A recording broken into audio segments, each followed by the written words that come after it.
Is still without internet. Yeah, it's kind of annoying. That should be fixed today, though. Well, today for us, tomorrow for you guys. Yeah, yeah, because it's like the middle of the night there. But Actually, it's practically 2 a.m. yeah, but again, middle of the night.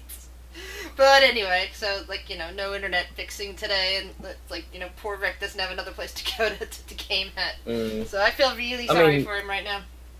I don't think Rick actually gets out to find friends and shit like that, so... Yeah, he's got friends online. Yeah, well, Sure. that doesn't help him right now. Anyway, so at the top of this episode, I'm going to get together with Quentin and his two characters. Well, the rest of you, from your perspective, Biddy and the other Windstars are kind of like securing themselves in their rooms, telling Galamil to piss off or whatever he might be saying, and said, "Oh, I forgot about it, Tobias. Tobias, hello, Tobias. Welcome. Fucking bias. Hello. Hello. Yay." Bye, hello, bye. But anyway, Galamil, you're no longer in Biddy's room, and you no longer have complete access to him because his player isn't here, and the things that you're thinking about, I don't want to happen outside of his understanding. Yeah. Because I think that would be too cruel. Exactly.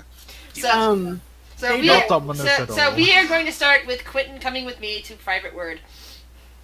You guys can talk amongst yourselves. Shady biz. Have fun. Shady biz. Shady biz. All right. Yes. Alright, so, James and Beast. You are at your guild, which your friends and companions know nothing about, known as the Shadow Thieves. Long ago, they were kicked out of Waterdeep, and now they have a base of operations here in Neverwinter. You're just kind of hanging out there, from last I heard. What exactly are you doing? Are you looking for information, just hanging, just checking in? What is your exact plan here? My exact plan is to go to my employer and tell that we are getting along well with setting up a new base in Waterdeep. We have Alright. already found a building and a group of people to take blame if things go wrong. Yep, yeah. So the the leader here is a grizzled looking man. It's actually kind of hard to tell exactly because he's short and he's got a stocky, got a beard.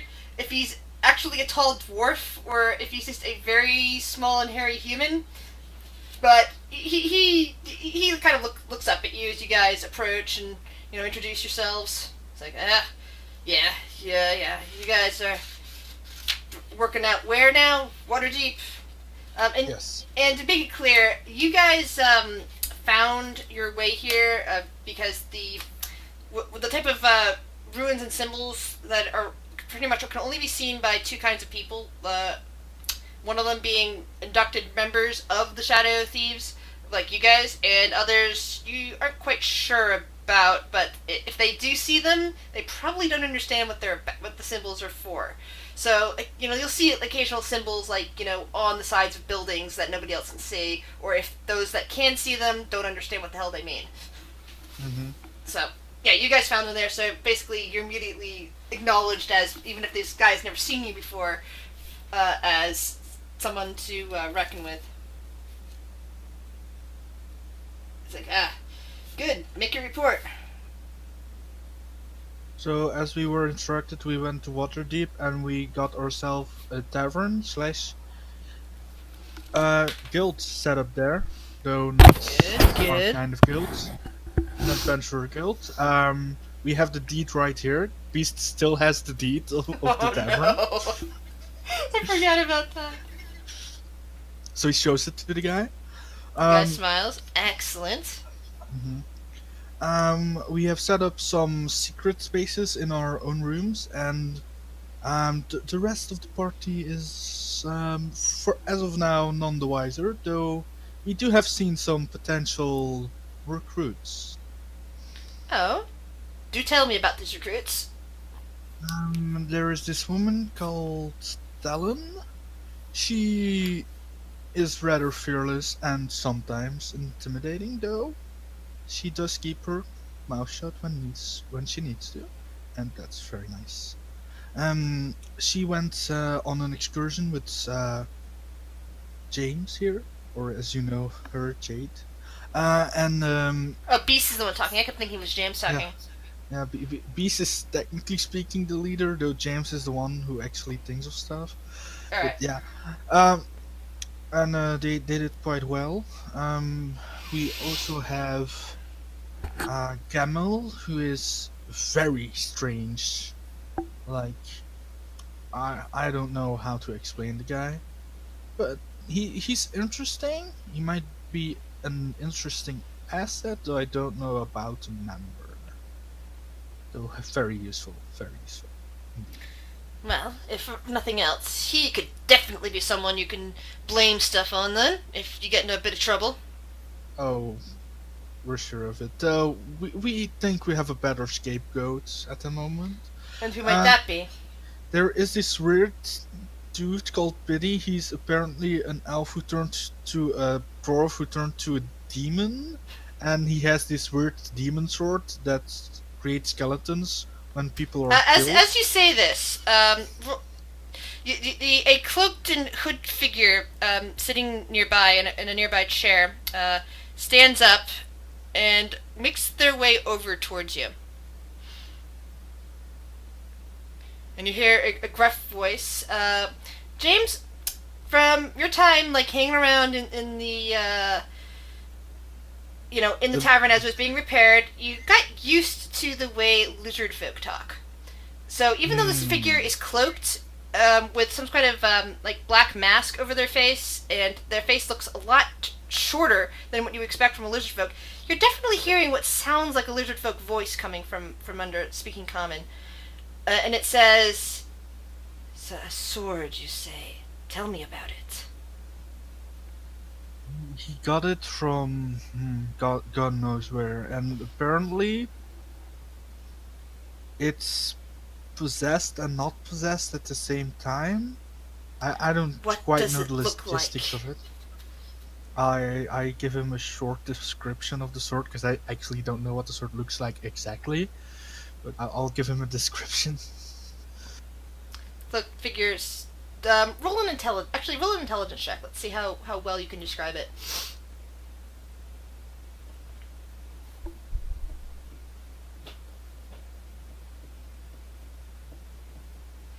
Yeah, the cloaked figure just kind of shakes their head. Perhaps not. And Um, the boss kind of looks over and says, the boss, your boss actually looks over towards the cloaked figure and says, "Well, if these two do see it, they'll definitely try to retrieve it for you." And the cloaked figure responds with, "Good." what is it you're looking for? We'd love to help out. The cloaked figure turns to you again, and as you're looking at them, you really can't make out again. You can't make out any features. The mask they're wearing is extended slightly, though not as far as you would expect, like on a lizard folk, given the voice.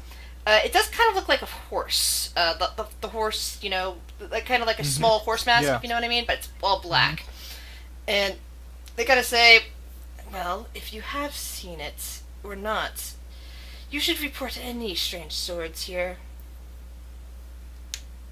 There's one in particular that could interest me."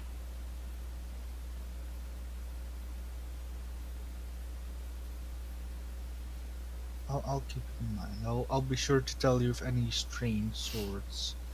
On the topic of strange swords, there is another person in the group with kind of a unique sword. Tell me. Shiori. Shiori has this kind of magical, I assume, black smoky sword. The Katana? figure suddenly just chuckles underneath the mask. Ah, that sounds like a hex blade. That's not a real sword. It's something else. If you say so. I know a lot about hex blades.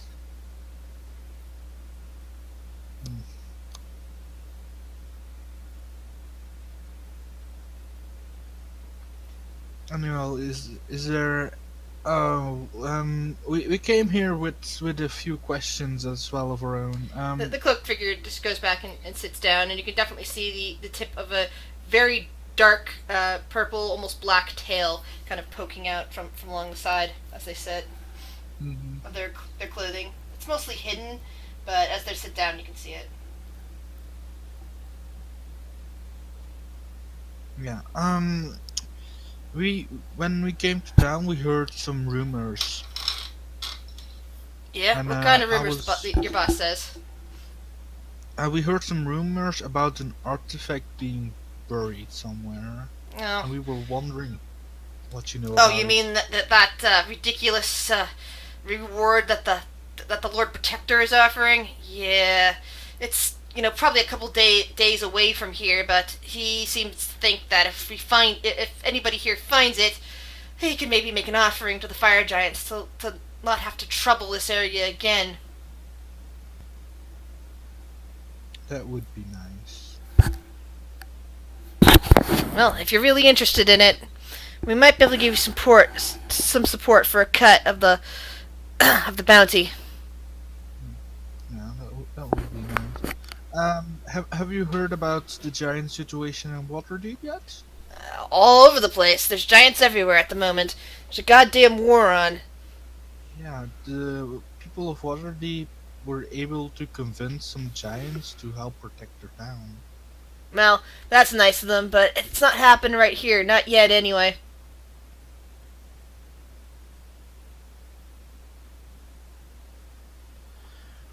Oh. Is there anything else that might be of interest while we're in town? Is there something you would want us to go look for? Well, other than what she's looking for, and he gestures towards the cloaked figure, there's always a little bit of coin here and there. There's various rich nobles. Although a lot of the nobles are being taxed a lot. The Lord Protector loves to tax them. Try to make the people like him, even though he's got some agendas of his own that, in secret, really are terrible. Oh. One more thing. Do you know of how to contact an individual called Lograf? And you hear the cloaked figure just start to laugh, almost hysterically. It's like that. And you can see the face of your boss is kind of flinching at that, and says, "I think last time I heard that name, it was not a good thing. I would stay away from that sort of thing if I were you." And the cloaked figure is just kind of almost doubling over, going as if she cannot believe somebody would say that in public. She. Accusation of being torn. No, I'm not. Everyone is torn now. They're everywhere. No. Yeah. Okay. Okay. In that case, I think I got what I needed to know. Did they tell me where exactly we would need to go look for this artifact? Yeah, one of you guys have well, Shiori has directions basically. And speaking of which, as you guys are finishing up there, I'm going back to the rest of the party. Anything else? Let alone 220 miles. All right, guys. Yeah. So the Windstars are currently in their rooms. What are the rest of you doing? Oh, by the way, Rhiannon, yeah, take a look at your the private messages. See the last moment of the dream you had, and that's where you woke up with that response. So. Private messages in Discord? Yep, private message in Discord. Because that's basically where you woke up. You heard, you turned, you talked to the person in your dream. They said that, and you wake up. Just the last thing I see is yes and no. Exactly. That's where Rhiannon woke up. Phaedra's going to do one thing. She's going to run over to where Biddy disappeared. And she's going to say, I know he's not here, but Biddy? Go away! He yells. Just one thing, Biddy. If you want a magical weapon so bad, And is this, by the way, is this Fionin or Phaedra? I'm sorry, this is the only problem with This is- two different people. Phaedra. Alright. This is Phaedra. She will be like, if you want a magical weapon so bad, please just take this, and she'll hand out Bob. He doesn't open And- his door. So he's okay. Well, then she will. Just say Secondarily, that- he being part rogue probably wouldn't want a weapon like Bob. She doesn't know that. Alright. She's still gonna offer, and I assume that he's not gonna respond, so she'll sulk back to Ranala.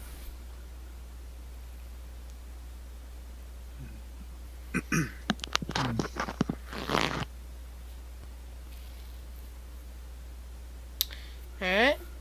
I'm not even in roll 20 yet. Whoops. Poor Will, waking up in shrubbery. Yeah, that's where he spends most of his life. How did I wake up? The thing was, there was no shrubbery there when he started. Wow. It just grew. He had to call on the knights to say me. Yes. Yes. That's his association. That's a big leaf part of. I love it. He is the one who provides shrubbery. That was a good movie. Sorry, I used to have neat as the explanation noise on my old Mac back in the day, the Mac 2SI that I used to have.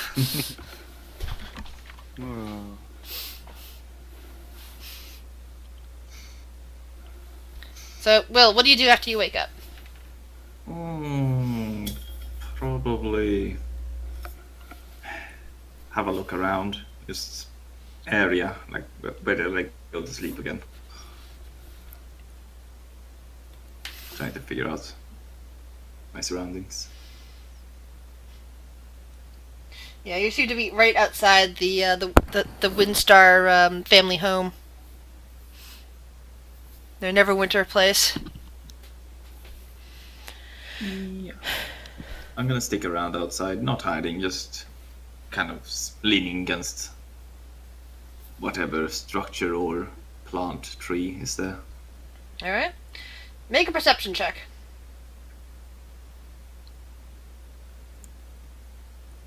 Alright. So, probably about this point, you would see James and Beast sauntering down in your direction. Oh no.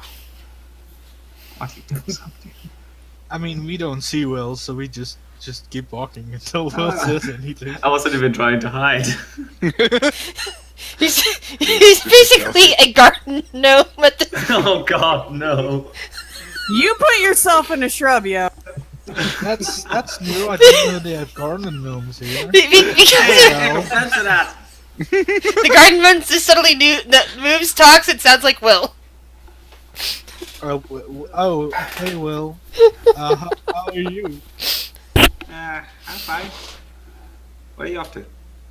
I don't know. We're heading back to the group. We had some nice breakfast at the tavern. And oh, that's right. Will wouldn't know anyway. Never mind. Crypt? So how Do did it end with Biddy?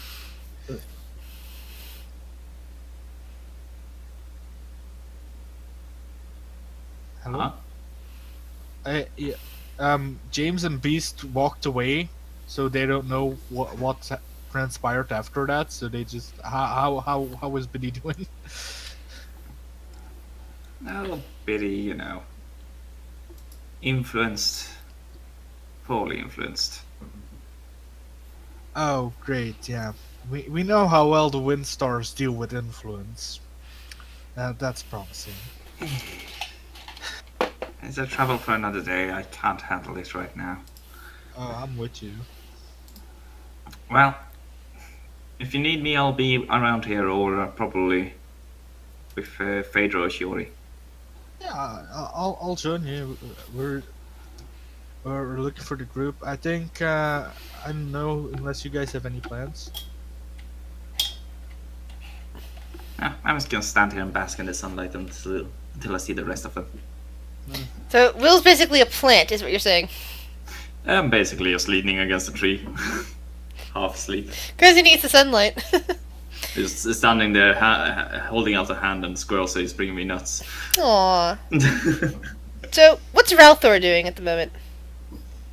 Well, I rolled a perception check to see if I could actually hear James say tavern. No, because you're inside the building, probably with the rest of the people, and James and Beast are well outside talking to Will. I didn't say tavern. I said as well. Okay. Ralthor is going to open his eyes, grunt very heavily, and then go back to sleep if he can. Alright. Roll a wisdom saving throw. Oh boy.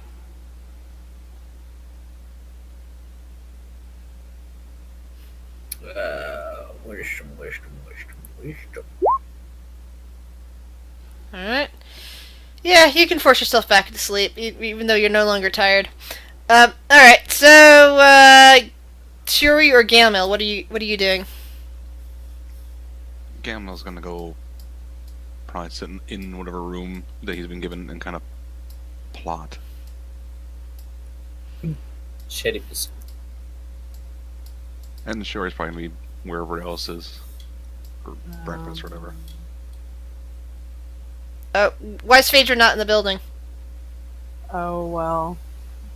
She's going to have a conversation with Rhiannon. That's what I Oh, okay. No, I was putting everybody there to basically mark that everybody is in the Windstar place at the moment, just so that I can keep an eye on them.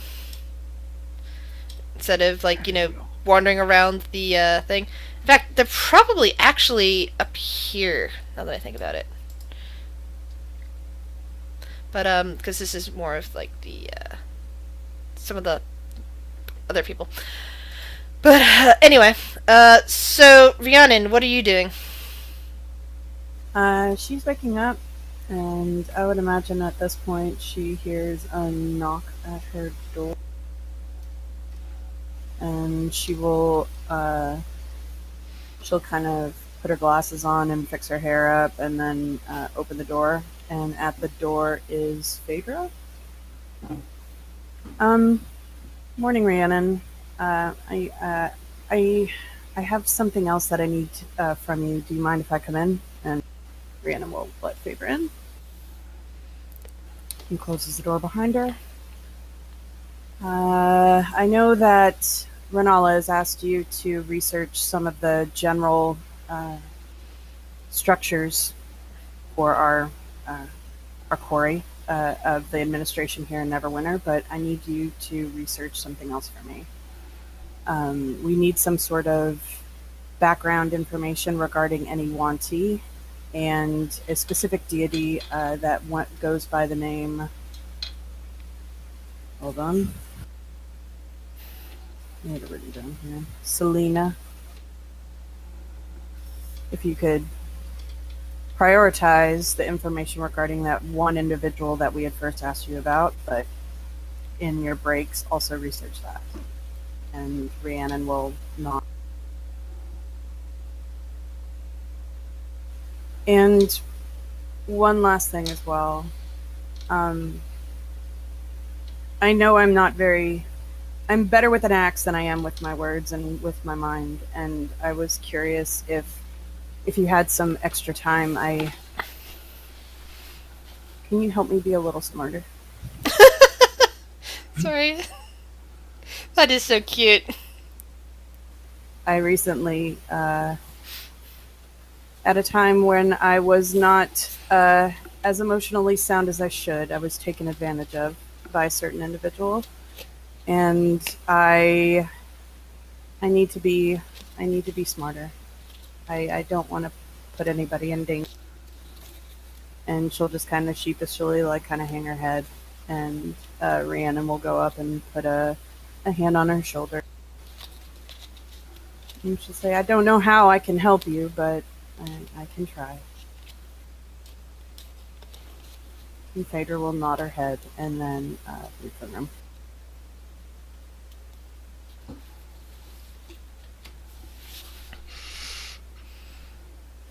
Alright. So, you guys come together. Some of you are eating. Some of you are busy researching. Will, you're outside apparently eating nuts. James and Beast, you already claimed that you did eat, at least to Will. Ralthor is still fast asleep for some reason. And Phaedra has left Rhiannon alone in a room. The wind stars are, like, pretty much keeping to themselves today. They apparently have some thinking to do and don't want to tingle with you guys for some reason. Shady biz. No, that's someone else. Yeah. Yeah, that's Gamel. No. That's creepy biz. No. You Quentin are shady biz. Fair enough. Will's a separate issue. Galmil is creepy biz. Anyway. I take honor to that. Phaedra will come in and eat some breakfast. She'll sit down next to Nala. And she will, glancing, is Gamel in the room? Probably for breakfast. He's probably in there. She will shoot him a look, but not say anything. Does he notice the look? Let's find out. Perception check.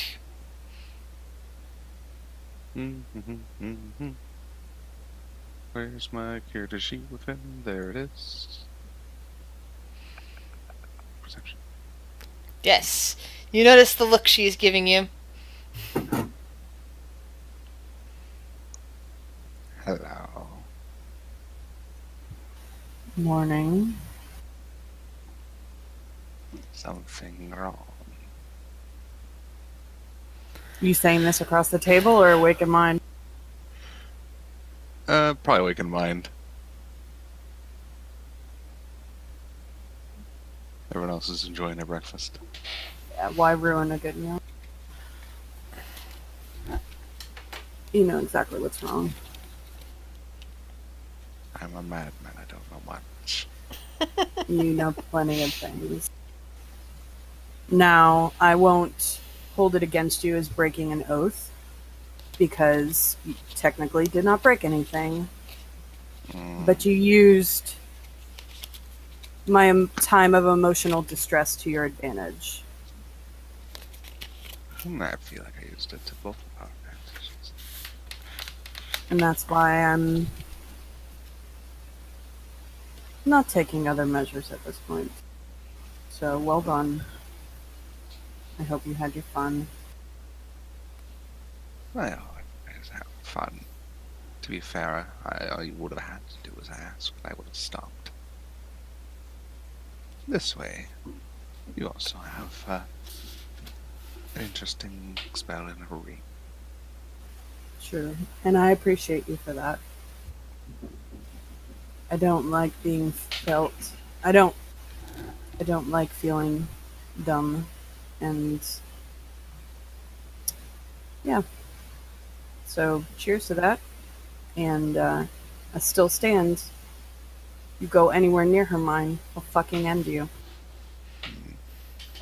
You're smarter where it counts, I feel.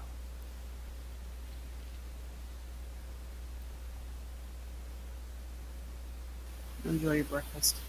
Maybe.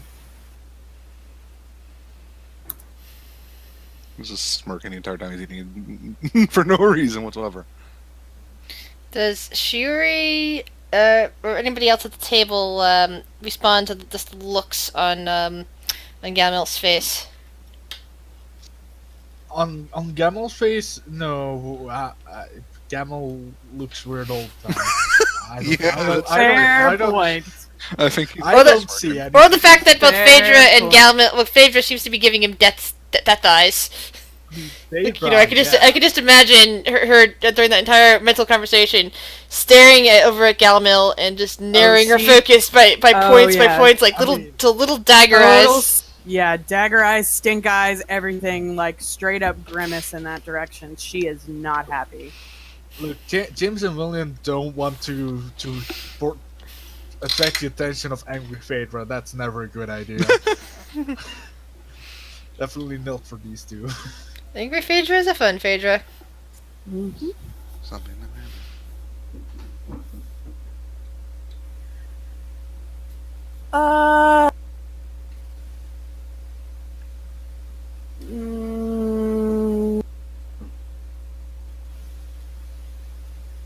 I'll tell you later.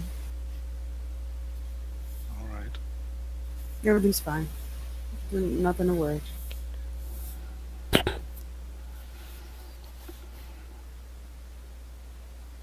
So,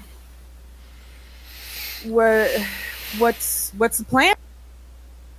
We gonna check out the graveyard in town, or are we going to giant territory? I mean, I heard the giant territory is where the artifact is, right? Or am I wrong? Yes. Yeah. Yes. I want to go there. Why? Because Beast wants to try his new axe. There are training dummies for that. Yeah, but this axe does things to giants. I was Find a told. big training dummy. But I there's mean, a big one would count a giant, yes. There's big rewards. I just want to know what it is. To get to that location, it would take us days. And that's not back and forth. I mean, where else do we need to be today? Well, Adler had said that there was a graveyard in town that was being disturbed. We could start there before running off. Get some information. I mean, it's. I'm okay. I just feel like the other one has. I mean, they both have. Yeah, you're right.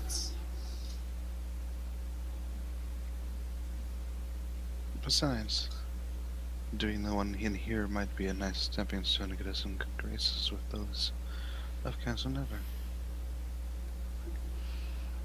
Very good point. Sure. Why not? You will test out your axe soon, Beast.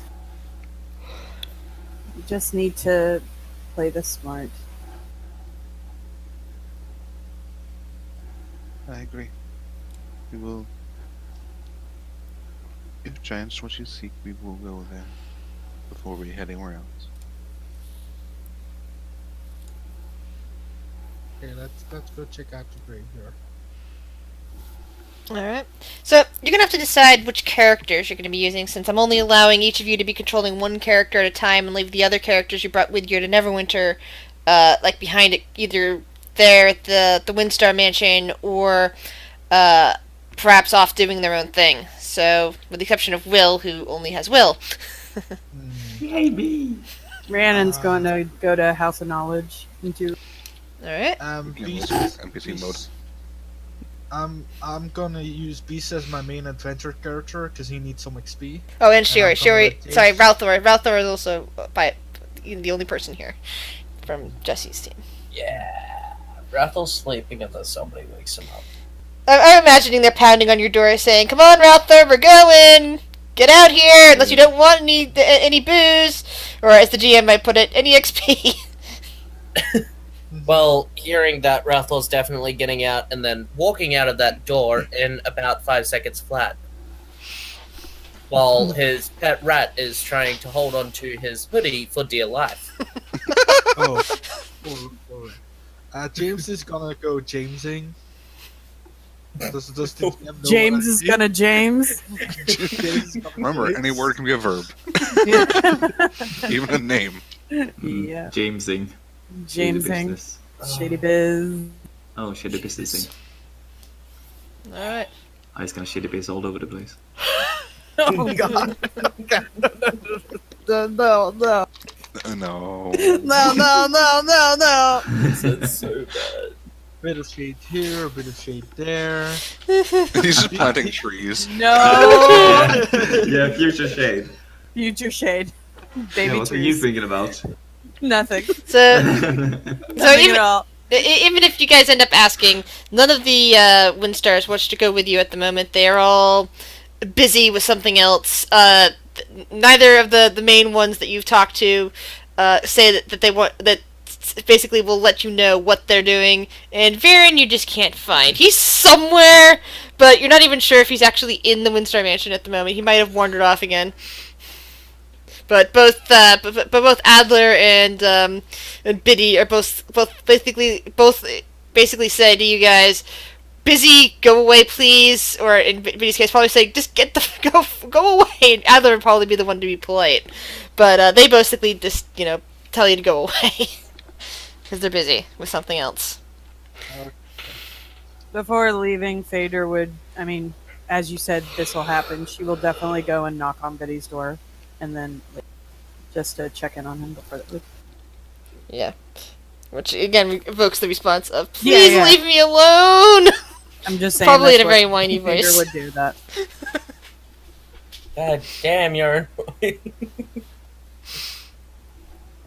So, at this point, you guys are wandering through the streets.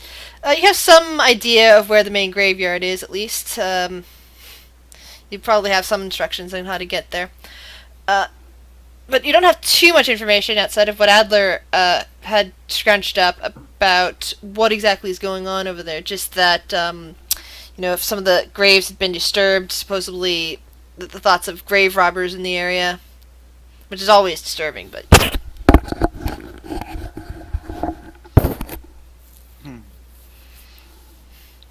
I suppose that there should be somebody monitoring the graveyard. I would imagine we could check in with to get some more information. Imagine so. A priest, guard, something.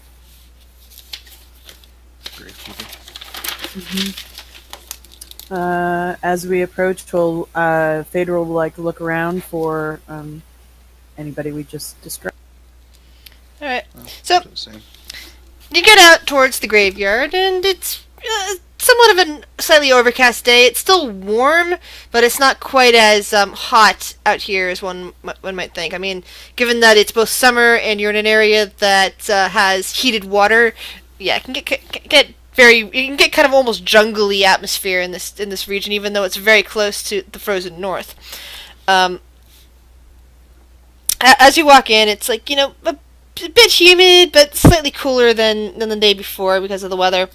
And you see, just a grizzled and hunched, middle-aged man with a shovel in his hand, kind of leaning on it. He pushes. Sorry. He kind of puts a hand in a pocket and pulls out a flask and starts drinking from it.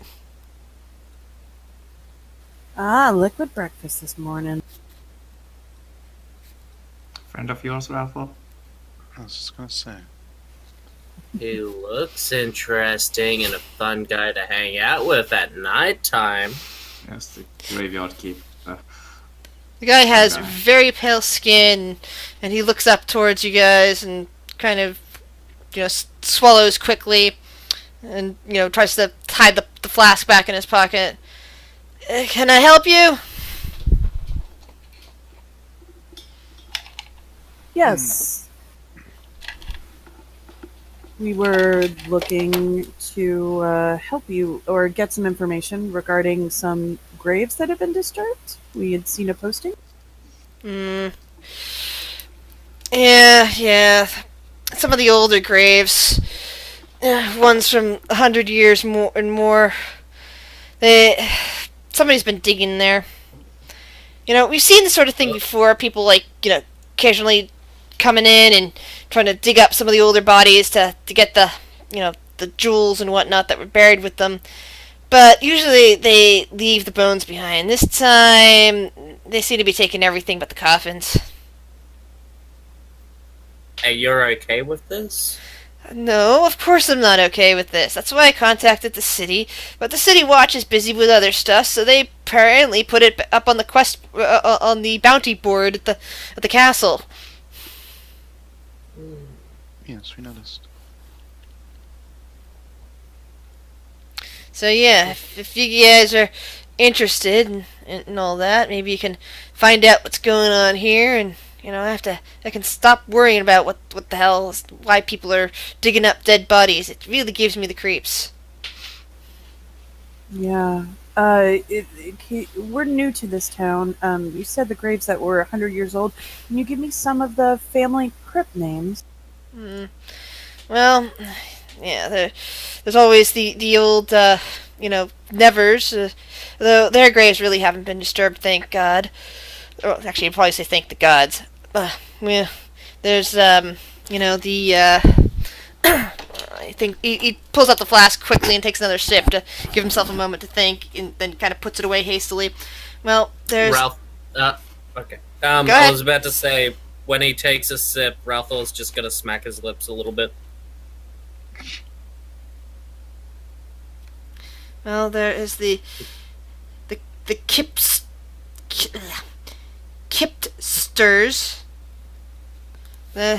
and the Draslins, and the Michelsons. They've all been disturbed, but I don't really think that anybody left of those families anymore. They're like, older noble families, but supposedly they were related to the Nevers back when the Nevers were in power. But yeah, their graves have just been ransacked, and the families aren't around anymore to do anything about it. How often does this happen? Like, is it a weekly occurrence, monthly? There's practically a new grave disturbed every night. Like one grave, there's thousands here, so eventually you're gonna run out. Would you be all right with? We'll discuss this as a group if we want to take this measure, but would you be all right with us staying here one night just to monitor? Well, that's all right with me, but even at this, even with the hot springs around, it can get pretty cold here in the graveyard, with all that mist coming up and out of the ground and everything. Cold doesn't bother me. Me either. That's good. Well, thank you. We will definitely report back if we. We'll see what we can find. Okay, good. Well, I've got some work to do here, if you don't mind. Quick thing. Where's the grave that got lost? The most recent one? Well, the most recent one was a pauper grave. No proper, named marker. Just somebody that died over in the Chasm district, and really didn't have too much of a money for a burial, at least not a marker, and the bodies were just put in there, and just a general marker was put on. They were, well, sorry, yeah. Let me rephrase, since these are the older bodies. Somebody that used to live in what's now the Chasm district and all that. There was a lot of people that died when the Chasm opened up, and a lot of them were just thrown into a pile over there, and one of those old unmarked graves were told open and everything. Thank you. And one last thing, what was your name? Oh, I'm Carl Minigret. What's that, Minigrat? Minigret. I love it how it's. This is out of character, but I love it how it's a really typical name, just Carl. I'm terrible with names. I just kind of wrote something down at random. That's Not- great.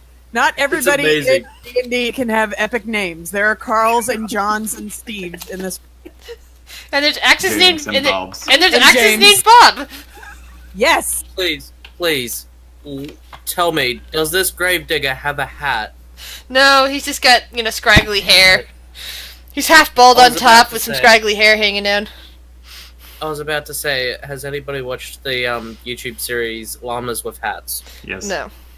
Aww. Oh. Why is there a dead guy in the room? You can understand why I'm kind of laughing at it. Yeah, well, Sorry, Yeah. continue. So, should we go to the last gravesite and see if we can find it? Yeah. Yes. I agree. I think that was smart. Maybe our beads. I'm just a bit concerned that he's moved to mass graves. Mhm. So we will check out the Popper's grave. I agree.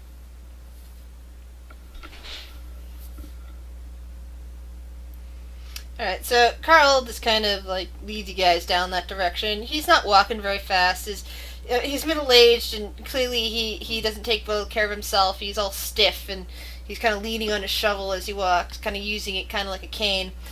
And eventually he, shows you to the poorer section of the graveyard where they can't afford to put markers up. And yeah, here it is. Victims of the old chasm disaster back in the day.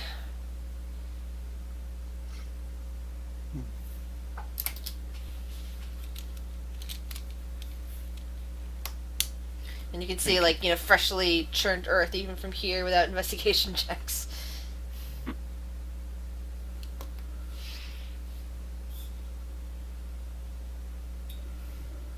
What would you guys like to do? I'd like to see if there's any, like, markings, like footprints or... Investigation check, Scratches. please. We're playing detectives. Phaedra's gonna look how the bodies Oh, were she's- dug up. Like, does she see? Okay, wait. Alright, so, as Shiori looks around and studies the footprint, she kind of glances over towards Carl and sees what he's wearing, quickly distinguishes his footprints from others that she's noticing as she's looking around the ground. And she sees what looks like several distinct foot treads that are all leading down towards the south, towards where the Chasm District is now. Technically, the chasm is all filled over, but it's still known as the Chasm District.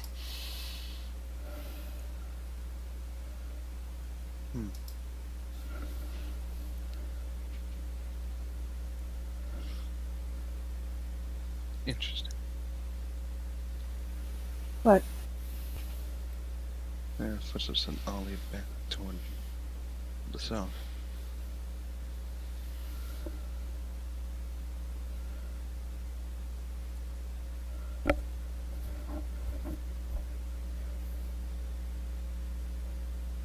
Should we follow them? Or stay here? It might not be a bad idea to follow. Or at least see where it goes. What kind of tracks were they? Some boot or shoes, right? One of the two. They look like boots. Boots. People. Hmm. Could you tell how the bodies were removed? Carl is standing there, taking another nip from his flask, and gazes down. It's like, well, I imagine they brought shovels, and I don't see any wagon. I didn't see any wagon marks anywhere, so they probably just picked the bodies up, or put them in a bag or something like that, because they're probably all bones anyway, and carried them off that way.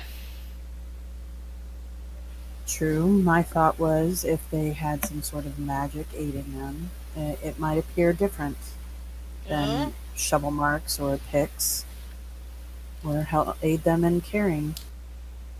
I would assume if somebody is in necromancy, they have some magic at their disposal. Yeah, maybe, but trying to do spells out here in the open, it's probably easier just to remove the body and take him to a more private place. Come to think about it, I could have sworn I saw someone the other night. He pauses from it. Yeah, last night. Yeah, there was some guy in a hood, kind of gazing around, but it was a different part of the graveyard. You didn't find him suspect? Well, see, this guy I hadn't seen before. It looked like he was new to the area, and, well, this has been happening for a while, so I didn't think it would have been him. And what part of the graveyard was this individual in? Up towards the front. It's like right where you. You okay over there? No! I'm gonna mute myself. Oh god. Alright, I really hope he's okay. Oh, I really hope he's okay. Hopefully, yeah, hopefully he'll be okay. Yeah, he was like standing there. At least I think it was a he. At the front, right where you guys came in. Like he was like staring. I think he saw me, and he just kind of turned around and walked away. Once again, not suspect. No, like I said, I'd never seen this guy before. I would. Did Go ahead. you see his face? No, it was in shadow. It was wearing a hood. So a hooded figure walked around in the middle of the night in a graveyard. Well, it was more like the entrance of the graveyard, gauging it up, and kind of saw me in my little caretaker's carriage, and... I'm sorry, in the presence of a graveyard. Yeah. You're not a big fan of, like, detective novels or such, are you? Nah, I like romances myself. Mm-hmm. Really?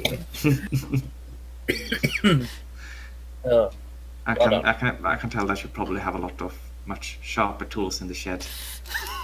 Well, yeah, I got a pickaxe in there. Yes. And I was walking away. Should we follow the tracks to its origin, or should we stay here and lay ambush? Can we Well- see what entrance he came through? Because he'll probably use the same entrance. It's during the day, so I don't think they're gonna come now.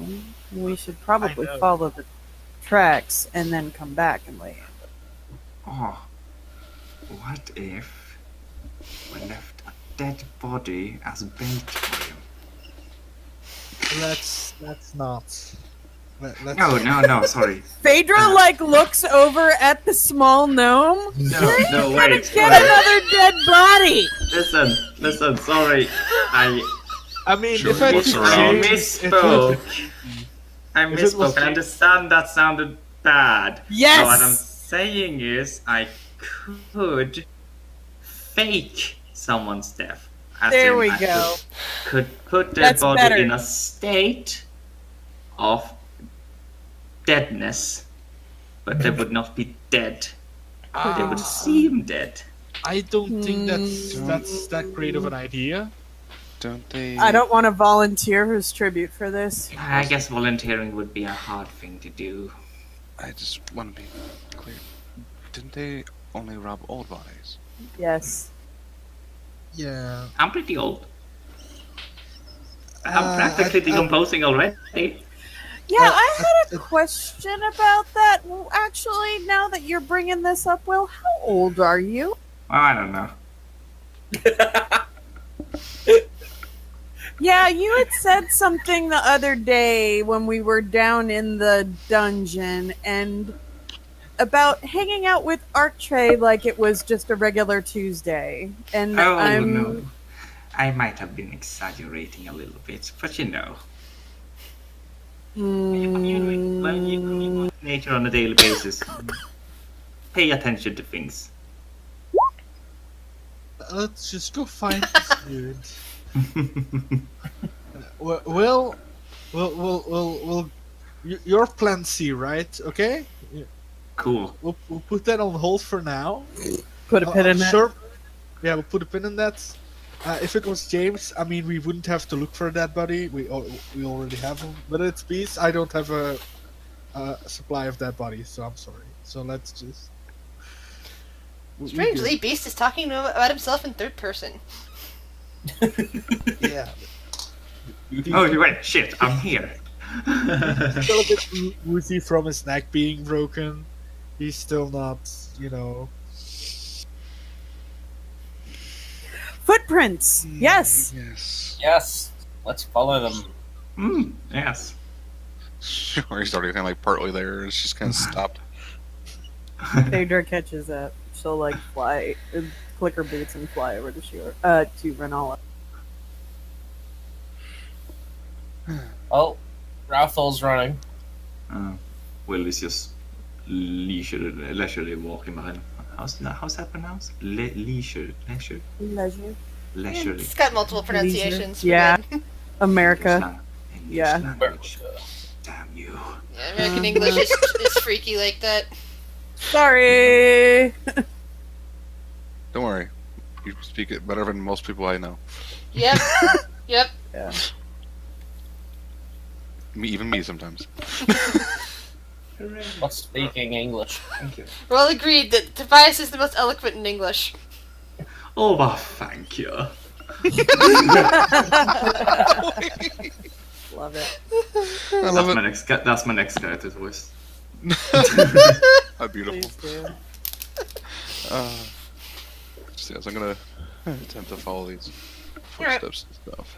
So, while you don't get to follow them too far, you do find that they head off into the destroyed chasm district, which has been slowly rebuilding for the last some years since the chasm finally got fixed and filled over. You notice, like, various small tent and shack sections. There's the occasional, attempt at a shop that somebody's put together. There is even a tavern that you come across with the name Silverlight engraved across the front of it. As you completely lose sight of where the boot tracks might have gone. What was the tavern called? It's called Silverlight. Silverlight. It looks very seedy. It's just got this little bit of silver on the front, kind of in a circle, with little tiny spikes coming off the edge, kind of like simulating light beams or something. But it kind of looks very creepy.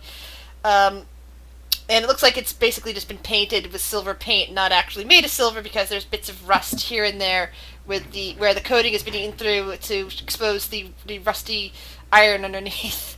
Yeah, inside, even now at this hour, there appears to be a few people in there.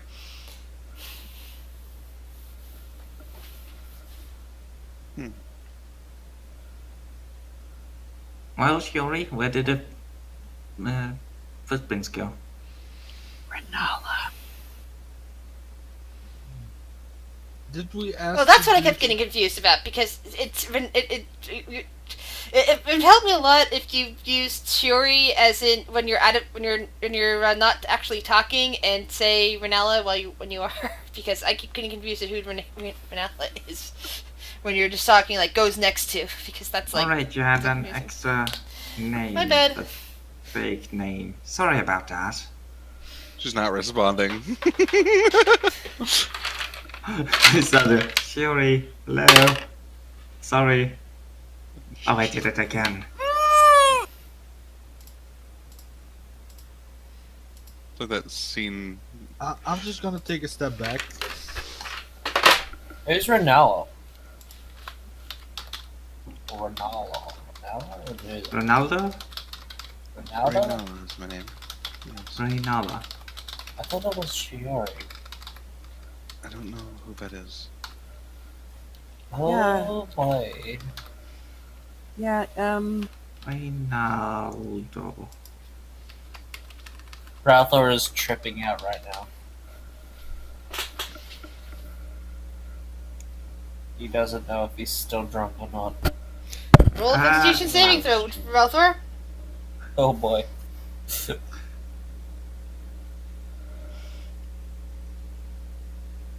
You are extremely hungover. Oh boy. You have negatives to all check. You have disadvantage on all checks and saving throws at the moment. Will is going to look down the street and just go, "Hey, that guy looks interesting," and just run off full sprint. oh, Wait. well, Runs away from me. well, we lost him The footsteps are again. in here, but I don't know. Well,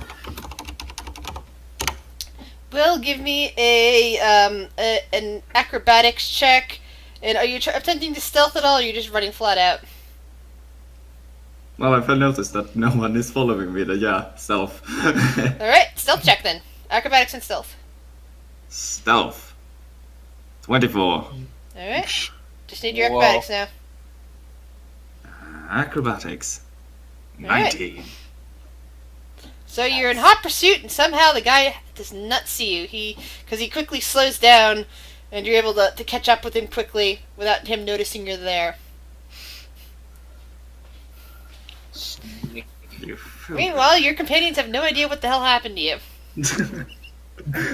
I gave him a description of what I was doing. We lost Will again. No, they're just standing out in front of the tavern. Well, I guess we could try to ask some people that live in the area if they've noticed anything. I don't know if this shady tavern is a good place to start, but maybe some people will feel more at home there, and she will just start looking over at Ralphor. Hello? Well, Yes. How about a little hair of the dog? I mean, I've got a huge... Actually, I heard alcohol cures it. Let's go. Phaedra will, pat him on the back. See if you can make friends. Get yourself some drinks. And we'll see what we can find. And she'll walk into the bar. I will walk in after her. I'll follow and go grab myself something to drink. Inside, there is a grizzled old dwarf standing behind the bar. He looks like he's seen lots of hard times. He's got scars across his face. His nose looks like it's been broken a few times. His beard is just dragging along the countertop as he wipes down a mug. His eyes flick to you as you come in. Yeah, what do you want? Brathor's just gonna wave at him, but silently. He's just gonna wave. Yeah, come on, lad. I don't got all day here. A few drinks, please. Glass of water and 3 ale. Alright, let's see here. That'll be 2 silver. So pay the 2 silver.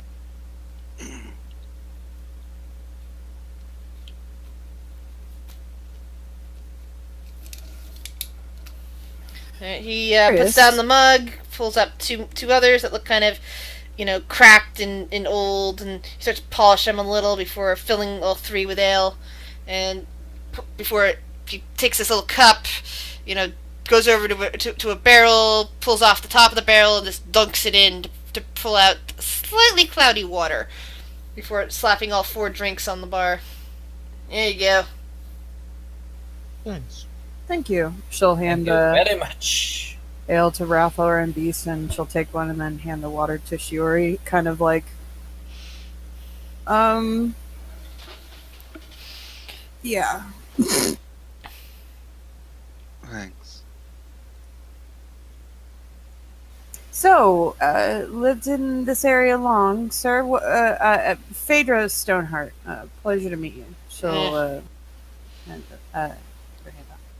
The dwarf looks at your hand, and he looks back up at your eyes. He doesn't shake, but he does respond with, "Drink, Silverbeard. Now, what you Great. doing here in Neverwinter?" Well, we're trying to make some money. A little short on coin, and we're trying to help out.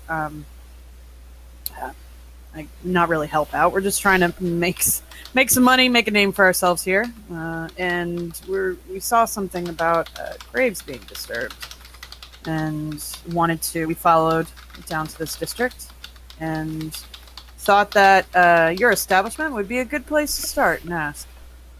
Figure you know your way around this area. Been here. Of course it is. Yeah. Been living down here in the chasm for a few years now, ever since my old place over in the river district got torched. Just Oh, caught no. on fire one day. Any clue as to who did it or what Yeah, did I'm it? pretty sure it was those lousy Zents that caught it on fire, but I tried complaining and none of the guards would listen to me. They just said, you can always rebuild over in the chasm, it's all free land. Ouch. And I'll place a hand on on the counter and go. Well, perhaps when we're done with this, we can look into that as well. Yeah, not like it's gonna do anything at this point. You never know. Yeah. He just, takes out another glass and starts cleaning it. Well, not cleaning it very well. I mean, the rag he's using is kind of filthy. What a fine establishment.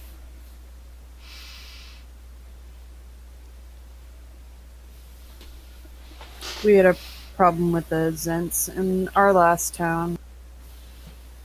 It is a shame that they're here as well.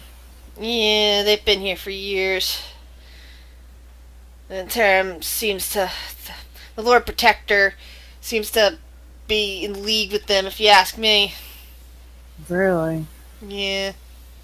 Oh, he puts on a good face, and most of the people love him, but in secret, I am sure he works with them. Well, we'll have to keep on our toes. Yeah, best you do. Have you seen anybody around here or heard anything while working about dark magics, necromancy? Yeah, there's always people coming down here to the chasm trying to dig up whatever power caused it in the first place. Yeah, it might have been filled over, but there's still pockets down there. I try not to pay too much attention to it. It's an easy way to get dead and possibly turn into something. Yes. I've heard there's much corruption in the chasm. Yeah.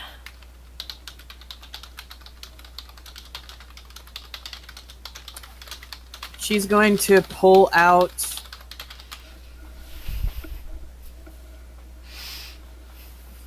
sorry, hold on. Yeah, she's going to pull out 5 plat. And she's just going to slide it across the bar to... Did you just hand him 5 platinum? Yes, I did. Oh my god. His eyes are like bugging out of his head at this point. And he's staring at you with his jaw dropped. The glass basically falls from his fingers. He's like, and he leans closer to you and says, "Are you serious, miss?" For your troubles, dwarf. From a fellow dwarf. I'm sorry such hardship has come to you. But hopefully this will make a difference. Ralthor's just gonna grin because he knows that's what Phaedra usually does, is help out people. You know, He pulls the five platinums to him. His eyes are a bit watery, and he whispers, "I'll keep as much of an eye as I can, but with this, I can head back to Grunselgrim. I don't have to stay here in Neverwinter anymore." That's only 50 gold, right? Yeah, and he Okay. doesn't have a lot of money. No, I know. I'm just making sure that I had the what is it, exchange rate. Yeah. Yeah, it's still 50 gold. I know. But considering you just bought an ale for 5 copper, the exchange rate I'm thinking of is 5 copper 1 copper equals $1, which means She's still gonna do what she did. Yeah. And she's going to I'm gonna wait until Shiori gets a response on that before I go any. Does she see anybody in the tavern? Check us. roll a perception check. Alright. Nope. Yeah, you basically just see Ralthor over there in the corner drinking. Oh. I mean, Phaedra's got her eye on the door if she's not looking around.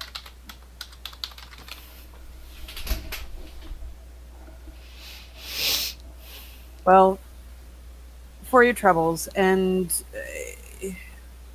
we're going to just stay here for a little bit and check some things out. And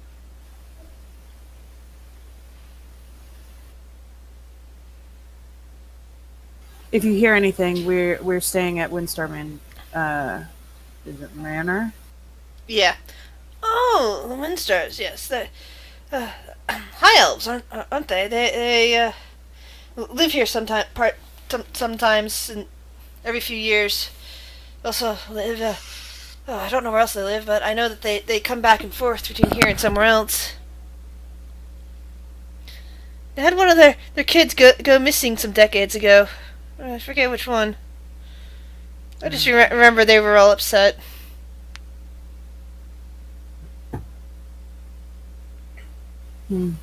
Well, if you hear anything regarding anything of interest regarding necromancy, please let.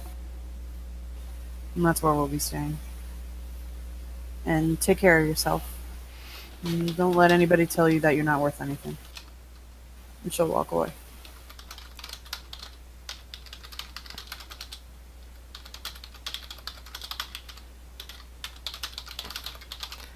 Alright.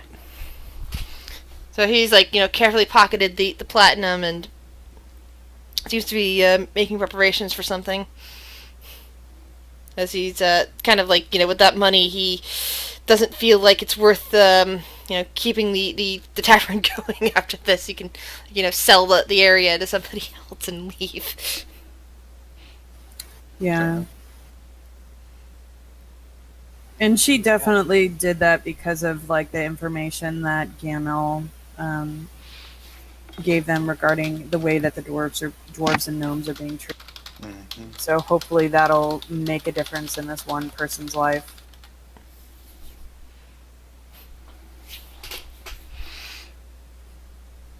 Wow. So It will go.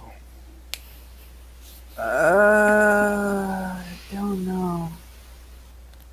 He's so sneaky, that one. He's probably under a stool? Well, okay. So, how long are you guys planning on staying there at the tavern? Are you just gonna stay there until Will shows up, or do you have a time limit? What?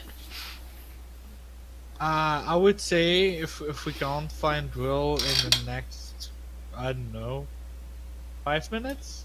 Is that too long, too short? I mean, we have drinks. We have to drink them. So, True. 10 minutes? Yeah. 5-10 minutes? 5-10 minutes? Yeah. Sure is not Yeah. drinking the water. Yeah. Noted. So just drink. She pushes it away. I'm trying to stop. Yeah, this is Can't quit water. yeah. This is where you need your druid friend to cast Purify on it. But he's currently missing. Endless water. It's fine. So 10 minutes later, Will finally makes his way back into the area and can announce himself if he wants to. No. Jesus. I'm basically just walking up and standing beneath one of the bar stools. Yeah, 10 minutes have gone by and nobody sees Will. Actually, no, Will, make another stealth check. Okay. Yo, guys, where's Will at? I don't fucking know. I'm definitely keeping an eye out. Everybody else, roll perception check. No! Yeah, right. What the? You're- That one's gotta love it. Yeah, nobody sees Will. Will's a separate issue. I imagine Shiori's just looking at the cloudy water and just poking it. What? It's like jello. Yeah. I'm not even I'm afraid it's gonna eat me. Yeah. Yeah, so after 10 minutes have gone by, none of you have found Will. Will has not made his presence known to you. What do you do? I wonder if he wandered off somewhere. Yeah, well, he did just show up like randomly with popcorn the other day. Maybe he'll just do that again. I mean, no one can see Will, so No. he He'll should be be fine. fine. Roll perception for Cinder, by the way. I was just thinking that. I was like, oh wait, Cinder! She gets advantage. Yes, she does.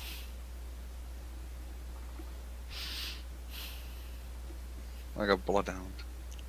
Yeah, but even she's completely. I think the smells in the room have distracted her. Yeah, and that's to She's like sniffing around tables and sniffing around Malfoy's legs, and putting her paws up on his side. Because even though she looks like a small dragon, she acts a lot more like a dog. Yeah, good girl. This dragon won't like eating rats, right?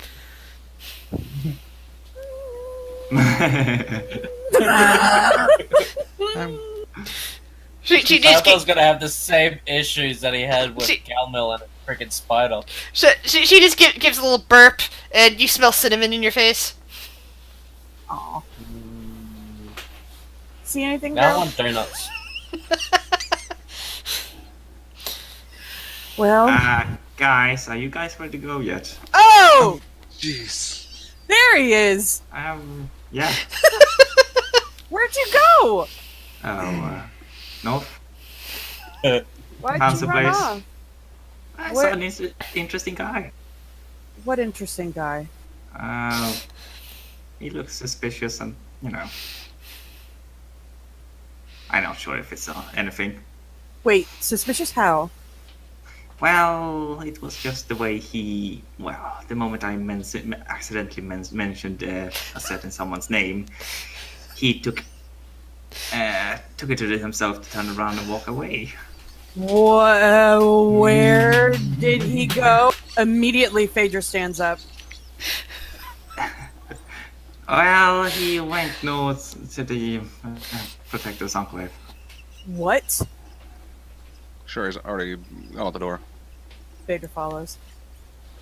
I guess we're going. He grunts and he gets up. These grunts. Phaedra, And like he starts mom grabs Ralthor by the back of the scruff of his neck, says, Someone needs. "We need to have a talk," and just, like fucking manhandles him and pulls him aside. And as they're like walking, she's gonna say under her breath, she's like, "It's Renola. Do not say that name out loud." I'm sorry. Okay. Okay. Beast doesn't know. Sorry. But also, why? No, we're not talking about this now. Just it's Renola. Let's just go kill this dude. As they're walking. I think we found the body. Yeah, it's gonna be you. Yes, I've got Plan C.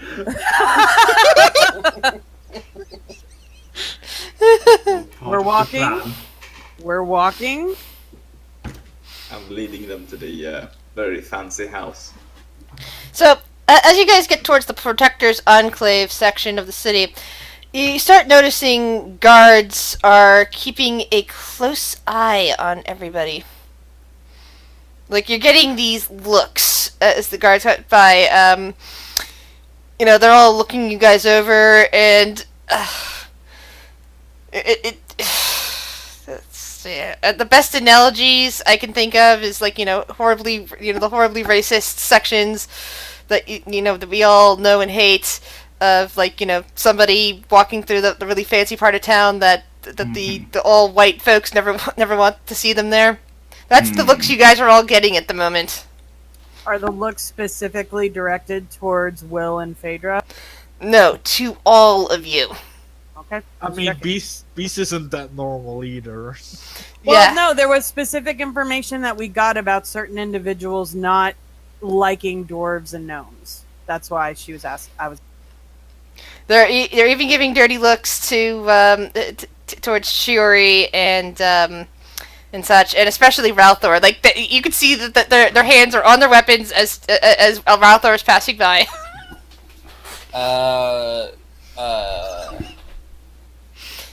I'm just gonna wave. See, this is why I often just stay hidden. Especially around people, or humans. I just don't Mhm. care. Yeah, several guards at this point, as you're getting deeper into the enclave area, approach you and say, "Halt! What's your business in this district?" Visiting a Money. Oh. Which friend? friend. Well, he's your friend. Turn around and walk the other, and walk back the way you came. Shady. I assumed this town was a free place to walk. Not this section of the city. It isn't. Why not? Voice comes from down below. Peace is gonna step in and he's gonna tower over the guy that's talking a bit, and he's gonna go like, "Look, the lady is just looking for a friend here. Do I know anyone who would be in that part of town?" Unlikely. Let's see. Everybody roll perception checks. It's great. We're gonna get changed. Poor Raffle. I mean, I'm fine with. There getting you changed. go. Yeah. I get stabby style. You can see that there's probably at least 20 guards within the immediate vicinity of you guys. There's only a couple right in front of you, but there's others that are, like, at the various alleyways and intersections that are all keeping their gazes on you, and it's most likely that the ones from a distance probably have, crossbows, possibly some trained on you guys. The ones in front of you kind of look a bit nervous, as if, they're ready for a fight at this point. Do you want me to be honest? Jesus. He doesn't want people to know much about me. Half and all that. Still, you need to walk away now. Fine. Just gonna turn.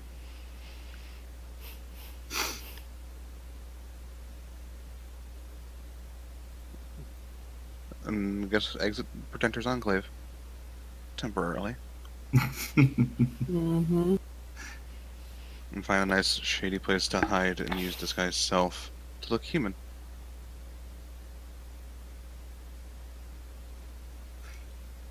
What are the rest of you guys doing? You guys want to follow that? Yeah, I would. Pedro would follow. Yeah. Yeah. Well, let's go into the she- bushes. She Hold on, knows what she's doing. What does disguise self do for your clothing? I can put an illusion over it, basically. Alright, Yeah. cool.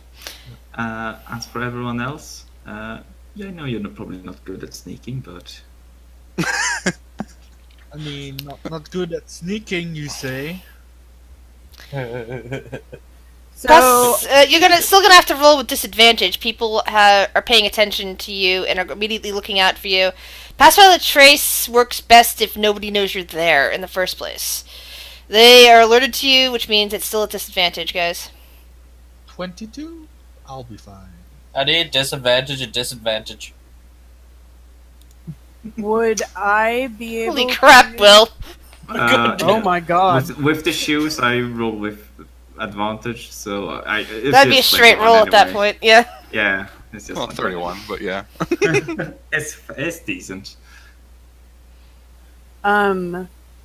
Phaedra is gonna go over to Shiori, and she's going to say, if she follows you, I should be able to tell if you are in danger.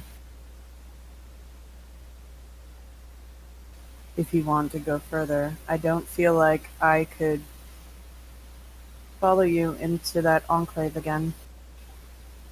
I don't think that I would be helpful. I am not sneaky, Neither is Ralph or at the moment. but she is.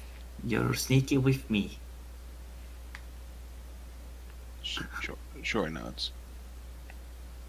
So I should be able to. She should be able to communicate with me. And then am I able? It says that I can sense what she senses within a mile. Does that include all of her sense? Yeah, should. So I should be able to see through her eyes then? As long as you have a quiet place to quote, focus on it, yeah. Kind of like, think of it like a scry spell. Yeah. I just didn't know if you were allowing it for Cinder. So she'll look at Shiori and she'll be like, be safe, be smart. I will be here with you, just through her. And I will stay. And Will is gonna be behind you going, I'm right here. He's like hiding in the shadow of. And Cinder will follow Shiori, and so she will. 25. See? That plus 10 though. That plus 10 is amazing. Mm-hmm. You already have plus 8 as well. Oh, so I'm the one with the lowest stealth. Oh, Rolfor hasn't rolled yet. Oh. Oh, you guys want me to So, roll? who of you are actually going into there again? Well, if Raffler's not going there, I guess he doesn't need to. You know what? Oh, whoa. Or Whoa. that, Same as me. Whoa. With a disadvantage, too. Jesus. Yeah. Well, Nice. I don't even know that. As a drunk man. Will. So, yeah, you Drunk guys man's are coming in. like vanishing into the shadows while Shiori is just walking. I'm all stumbling into the shadows. Stumble shadow. I mean, I can open doors. Sure is kind of hoping that Will kind of guide her by like tapping or something like that because she doesn't know where she's going. Yeah. I'll smack you in the right knee with my club if you're going wrong. Get the knees full. Alright. So, I imagine Ralph like stumbling through the shadows, kind of like I don't know, like Bill Murray, like just barely getting out of dodge from people seeing him. So, as you guys are like walking back, unfortunately you can't see Will anymore, Shiori. So you don't actually know where he was leading you in the first place. You start passing by the guards who still seem to be on fairly high alert at this point. I'm drooling on my stuff, Lyra. Poor kitty. Did you get poked by that? Poor girl. Sorry. But as you as Shiori starts walking by, Will, you notice the guy you were following here earlier. He is actually on his way back south again. Just heading down the street.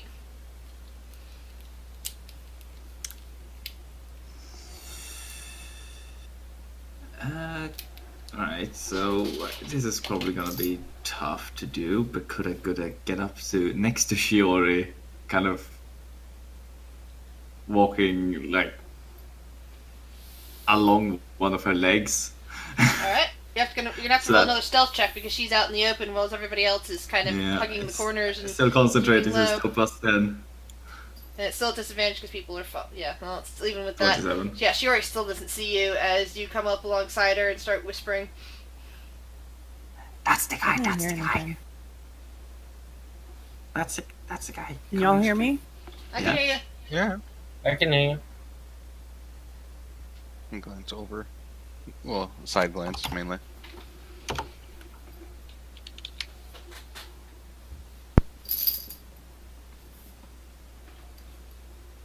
Yes, we're talking.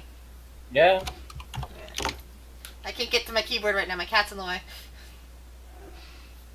Oh no. You should probably could stop being able to hear us. Hello? Test. Yeah, I can hear y'all now. Test. Yeah. That was weird. Yeah, it just stopped. Sorry, my bad. You lost connection to your pseudo dragon. She kind of like sits Please down and reboot. she's just like, "Oh God, what happened?" She like kind of hits her head a couple of times. She's like, "How does this shit work? Goddamn reception! I don't know." I knew I shouldn't have installed that new Windows update. Sorry, my bad. Apologies. That's fine. So good. I'm gonna kind of, Fuzzy little kitty. I guess, follow, kind of make a note of him, of what he looks like, and kind of just go a different way around, but try to, like, and try not to catch his notice, basically. Alright. Well, he doesn't seem to notice you either. It's just some generic dude, probably with a mustache and, dark hair. Definitely human. Yep. She's gonna follow behind the distance. Roll stealth check. Oh, well, Alright. With a Will. 22, That's good. helpful. Yep. Yeah, he does not see you. Thank you, Will. I love that smell so much. It's GM's Bane! Anyway.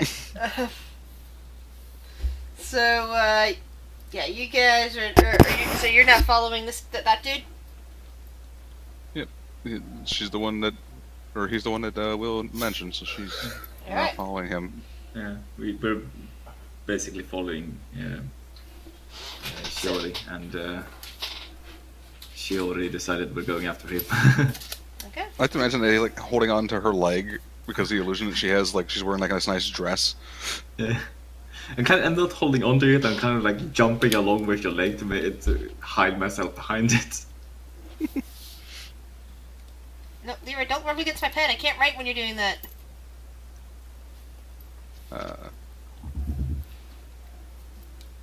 My cat's Is like he leaving- rubbing up against it when I'm trying to jot down quick notes for myself. Fair enough. Cat likes your pen. It's fine. Give it to me, human. That's what cats do. Anyway, yeah, you eventually follow him to well out of the enclave, kind of not too far away from where the graveyard is, and not too far away from the chasm, and he gets, back to a small house, and, heads out to the door and takes out some keys to start unlocking. Excuse me, sir. He looks up quickly because he hadn't noticed you before. Says, can I help you with something, miss? Yes, I'm sorry. New to the town.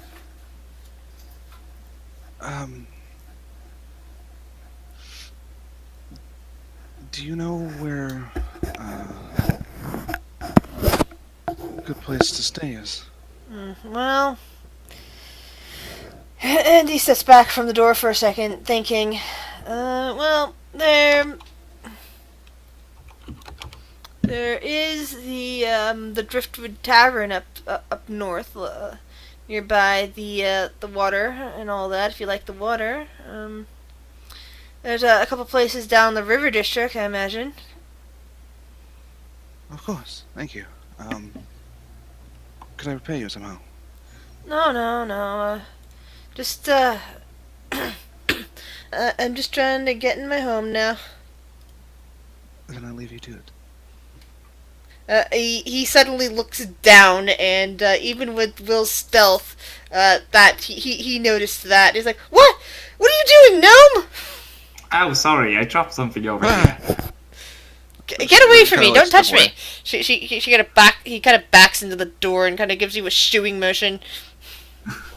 I kind of move toward him like I'm also afraid. Well, the Will is I'm not directly feral. next to him. You're trying to pickpocket the guy. Yeah. I'm kind of like, trying to stay away from Will, but also get closer to the person. They're basically occupying the same spot, is what I'm trying to say. Oh, okay. Will is currently trying to pickpocket the person, which means he's right there next to him. Did you say his door was open? No, he was in the process of attempting to open his door when Oh. Shiori came up and interrupted him. Have you seen my keys around here? Shoot! Go away! I don't want you near me, he says. I swear Not I you, dropped them Lyra. right here. Not you. You're sweet. You stay on my lap. Are those my keys in your hand? Gnome! Go! Go, gnome. He just kind of grumbles at you and, gets ready to push you out of the way. Are you taking my keys? I need those.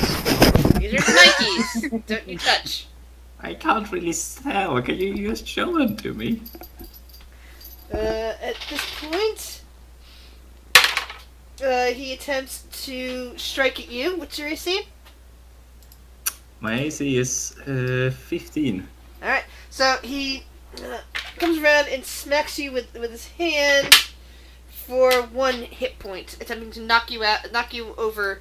Roll a strength saving throw, please. And you go flying. Ow! How dare you do that to an old man? Oh, I didn't realize they were. My knees are weak, my eyes are bad. The man quickly unlocks his door and closes it before anything else can happen to him. And you hear just a bunch of locks going on from the inside. Sir, you dropped something. And I'm gonna do a deception check.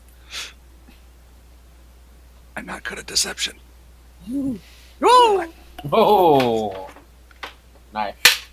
Oh, is that my keys? I'm gonna go. You see the slat in the front door, the bit of glass there, kind of open up, and you see him looking out from behind the glass and going, What did I drop? She kind of holds out a few coin. I think you dropped these when he tried to pickpocket you. Hey, I didn't try to pickpocket. I don't trust He him. frowns a bit, and kind of opens the window slat. Yeah, sure. Thank you. Let's see. What's she gonna do? Because he did that. She's gonna Misty step in. Oh boy. That completely surprises him, and he lets out a little bit of a yelp. It flattens his back against the door. The slat kind of drops it back in place, and he can no longer be seen by Will. Well, I was wondering, sorry, if you knew a friend of What are mine. you doing in this my house? No, get out! And he's got this look of I'm terror looking suddenly for in his eyes. an elf. What is he so afraid of? I don't know any elves. Wait, my name is Shori. And roll a perception check. Um, Yeah, you can see a glimmer of recognition of that name. It's I don't know any elf named Shiori. There's a blade that's now Cinder's currently as outside, by the way. Because Shiori misty stepped it in, and nobody else could get in at that point. So Cinder's probably just like hanging out there with Will. ah, You don't know Hi. that name, but yet there was recognition in your eyes.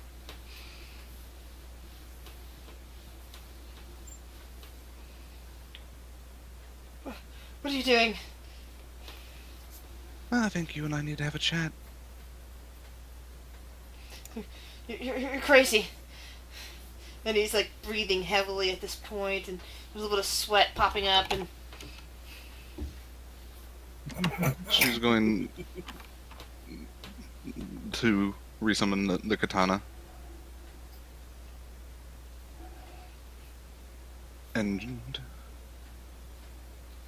disguise self from human to Shiori. Oh. No, I'm not. But I am extremely pissed off.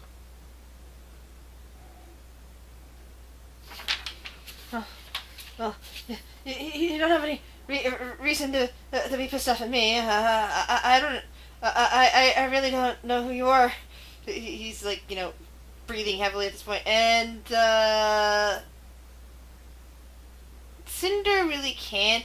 She always seems to be talking pretty low, and the door's kind of thick.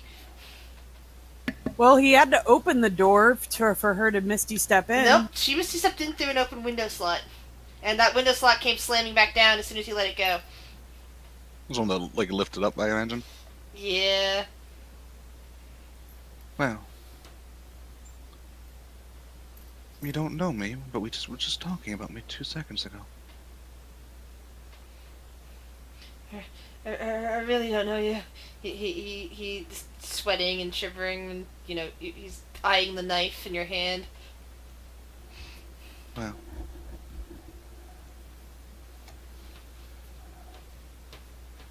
Who did you tell when you heard my name? Roll an intimidation check. Ooh, that's bad. I didn't tell anyone. I swear. I'm gonna knock on the door. I'm not gonna scream, FBI, open up, and kick the door. Roll deception. Cinder will assist with the headbutt. Balthor is He- just he is watching this happen. He is completely ignoring what's happening to his door at the moment. Nope. There's just like little tiny little thuds on the other side, and a gnome crying out nonsense. So his eyes, his sole focus is all on the high elf. Cinder scratching at the door. I don't really honestly believe you, so we're gonna have to have a little chat. A long, painful chat. And you can roll another intimidation check if you like. Cinder's gonna fly up and look in the window. Currently, his place, it's one story, and he hasn't pulled back the curtains yet. He leaves them closed when he's not at home. So every curtain is currently drawn across and blocking the sunlight from getting in. So there's no vantage point to look inside at the moment. Cinder's gonna go back down to Will and kind of nervously churr. And yeah. And as you say that to him, Shiori, the look of terror just kind of intensifies on his face, and he's like, "Oh, all right, please, don't hurt me. I was just doing a job, okay? I was just asked to keep an eye on a group of the group called the Iron Roses, and wait and see if I heard word about a certain elf, if she was possibly in disguise in the party, yeah, he told me that to come tell him immediately if Who? yeah, Trim, yeah, he told me I had to come tell him. And he's like hyperventilating at this point. So he knows that I'm here now. Yeah, he knows. Oh, that is very unfortunate.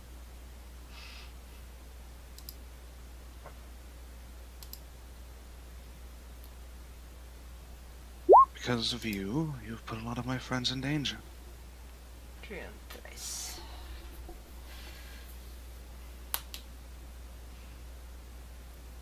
I'm fine. She's responding in her head.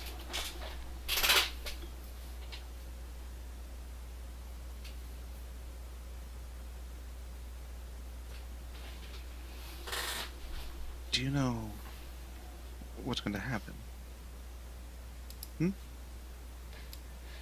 What do you mean? Now that he knows I'm here, do you know what's going to happen to me and my friends? I don't know. I have no idea. He was just saying to keep an eye out for you. Are you with the Zens? Roll another intimidation check. Not yet. He says. This is part of the test. That is unfortunate.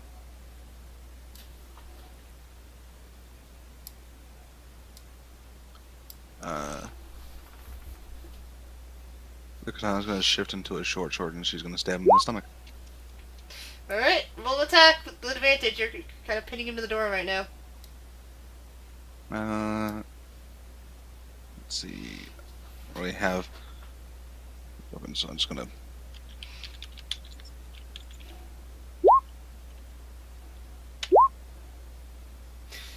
Yeah. And roll damage.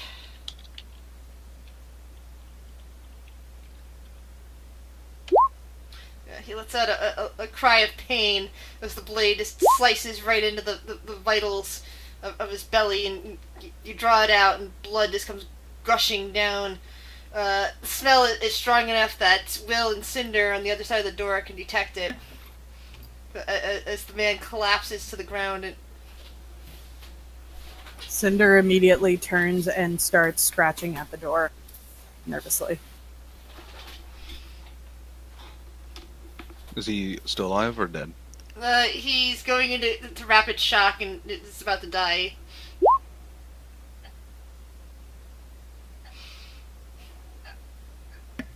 Leans down. And in Infernal, she'll say,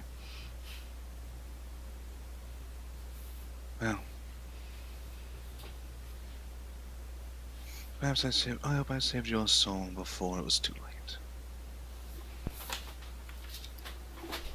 She'll switch back to the half-elven disguise, open a flak, and Misty step back out Ah!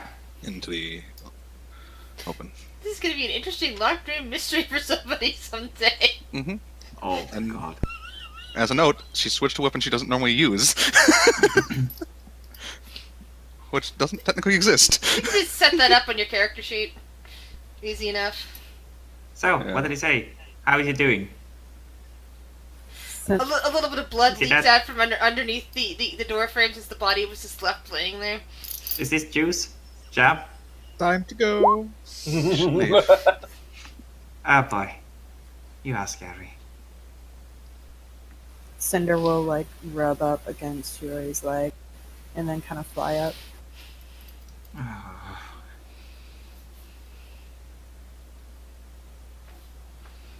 Need to find Phaedra, please. She will lead the way and go back.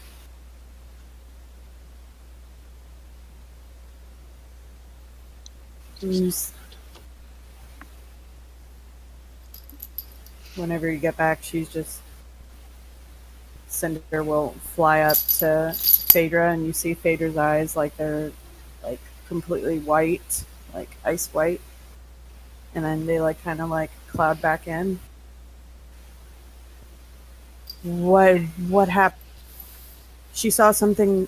We need to talk. What happened? He knows I am here, and he knows I'm disguised. And he knows what I'm disguised for. Well, pick a new one then. Wait, I mean, what do we do? I can pick a new one, but he already knows I'm here. Which And- means all of you are in trouble, danger. I am the danger. The individual was a, well, up-and-coming Zen.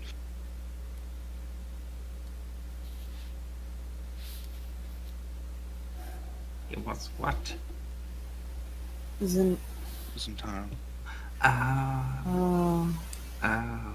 Oh, I think you're giving them too much credit. They've already been run out of Waterdeep by now.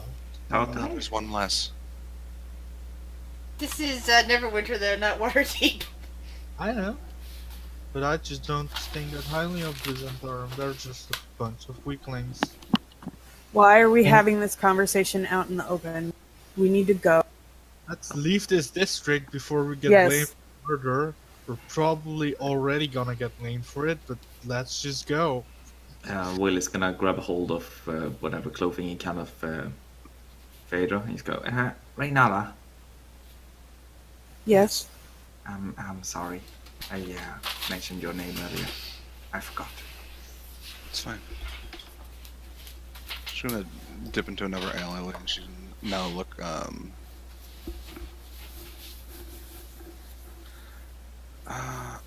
yeah, she'll just go human with auburn hair, ashen kind of, or ashen colored hair.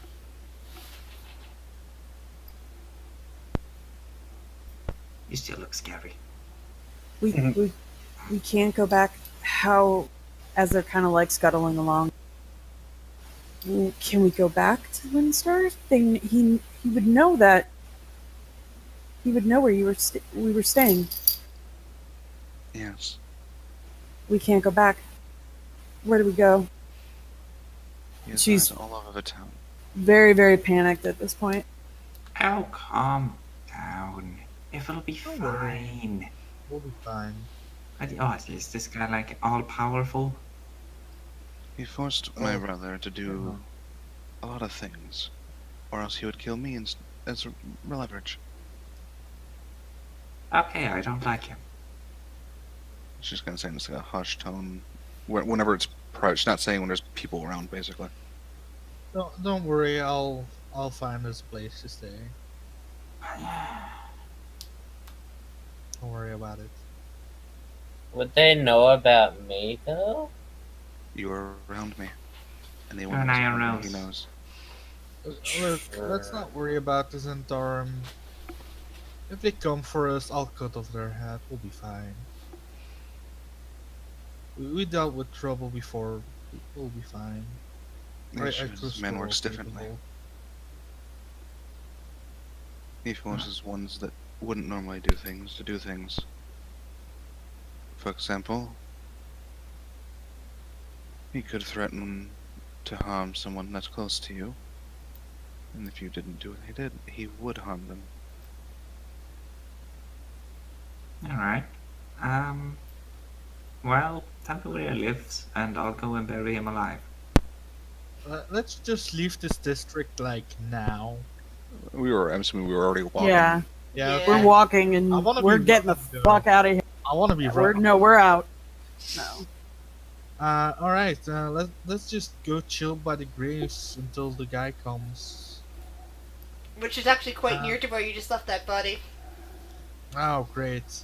But by the way, do we want this guy alive or dead? Or Damn it. We could've used his how do body. we want to capture this guy? Because that's quite important. Unconscious would probably be a way to. That way the guards can arrest him if we want to do that still. Yeah. Let's just do that then. Also, I'll try my best. Right I now, will kill all his minions though. Yes. yeah, if he knows all about all of us, that disguise, wouldn't it be kind of redundant? I mean, you're hanging out with us. That's why I'd keep it. She's switched back to the half elf. Keeping this for now. What's he gonna do? Send a bunch of assassins after us? Probably. Oh, fine. We'll be fine. That's easy. How many? I don't know.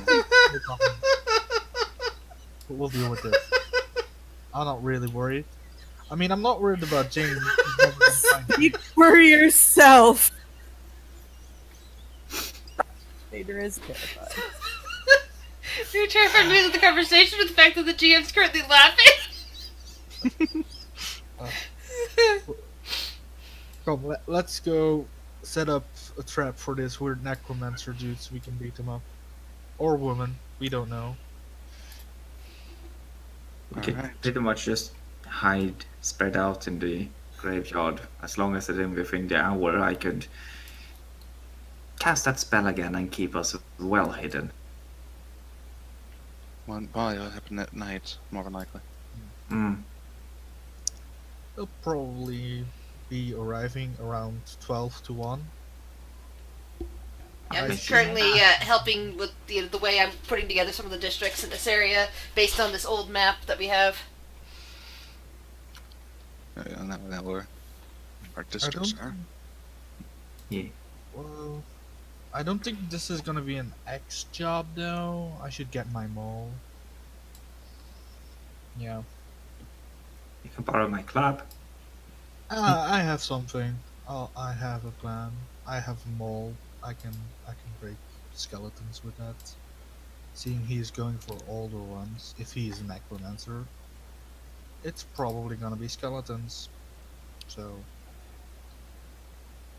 Hmm. Yeah, If fine. he's using it for that. Oh, it's hard trying to think of how I would be capable of helping you in this fight. If it turns out to be a fight, it might just be a pushover. I don't want to destroy the structure around us, you know. How about you make sure no one dies? Yeah, like over here is basically where I can try the that. body is, and down here is the other place. Sorry, I figured I'd start putting together little items on the map. Should we mark the spot where the dead body is in case we need it later?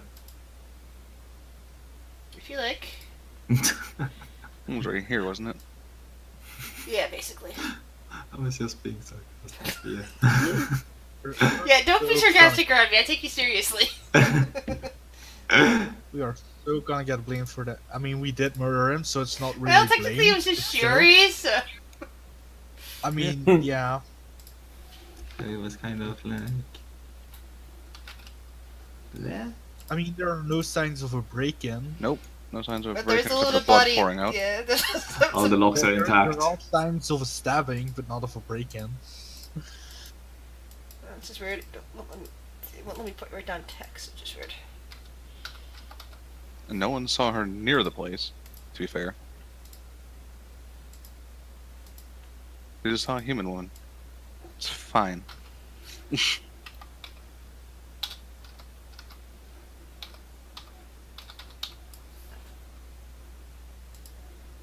Okay, that's just weird. Ah! Oh, that's probably why. I know. The fuck? I tried to. You drew a Okay. mushroom. Yeah, I was gonna try to draw a skull, but it. I can't get rid of it now. It's there. Yeah, I've noticed that you can't delete even your own pictures. Which is kind of sucky. Yep. You know? Oh, I see, because it shows up on the map layer. Is the So yeah, silver light Silverlight's going about to? there. Is the silver light going to stay on the map even though Pedro just gave him all the money and the, he will shut it the down? physical place is still going to be there. Doesn't mean that that might not come into play at some point. But the guy is the guy is leaving for Greener pastures. yeah, because you just gave him enough money to move back home to Grackleslag, so he's very happy.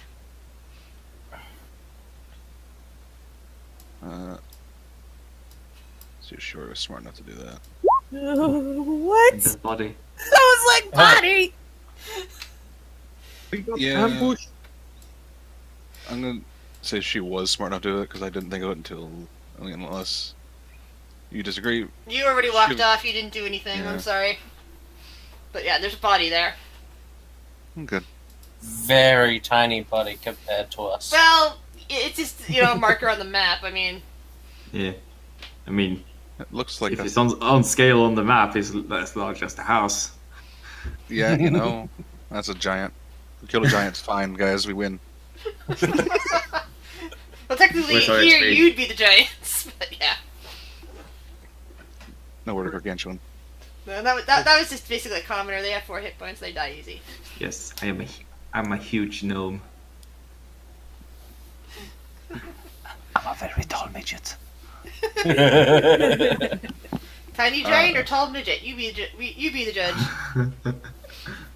Tiny giant. So I guess we're gonna camp out at the graveyard. Keep Okay. keep The hidden. graveyard extra area is all in here. Which entrance did we see the footsteps go through? They were like down here in this section. Alright. So But it really doesn't matter because I'm just using that as a marker for the entire zone instead of you're specifically in this section of it. And so it's like you don't have to worry about where your actual things are. It's just that you're in the general area of them. And I think we should take a 10-minute break because I need to add a few things to the chili, double check on it, and get something to drink. yeah, I need water as well. So I'll And be you back. guys think about what you're gonna do next.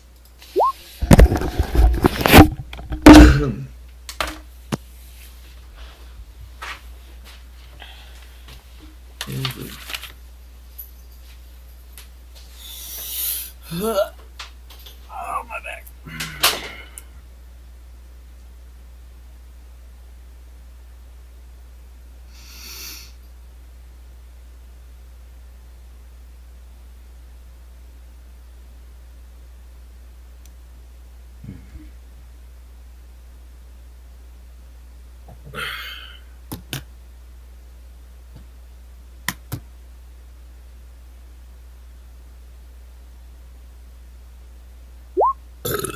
Oh, excuse me. Jesus Christ.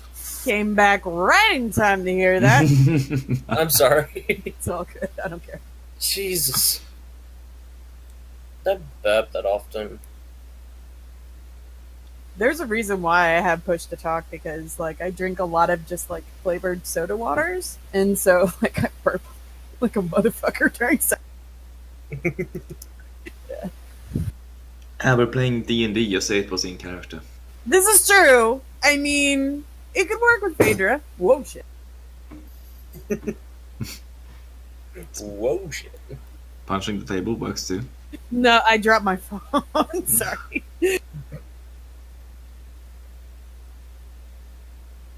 And at the moment, I'm drinking vanilla Coke. Cranberry quite nice. lime seltzer water. I'm just gonna put it Carbonated water. I like it. I didn't like it for the longest time until I did like a study abroad and I went to Italy. And some places all they had was sparkling water, and I just kind of grew accustomed and like, taste to it. I enjoy it now. I stopped drinking sodas. Back. Started drinking this instead. Welcome back. Yeah, I don't Hi. drink. I don't drink soda. I am That's sorry what I so much, but that is what she would have done. Like for real, Fluffy. What the fuck? Yeah. I know. I just Well- didn't think it was gonna escalate this quick. I mean, Will's view of you hasn't changed. You know, it's fair. Technically, Phaedra doesn't know.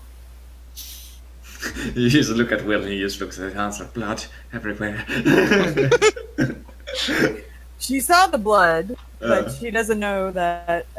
Yeah, I mean, she can put two and two together, but no one's told Wait, her. can she? Roll intelligence. That's a fair. That's fair. No, it's totally fair. Hold on a sec. No, it's not a six. Hold on.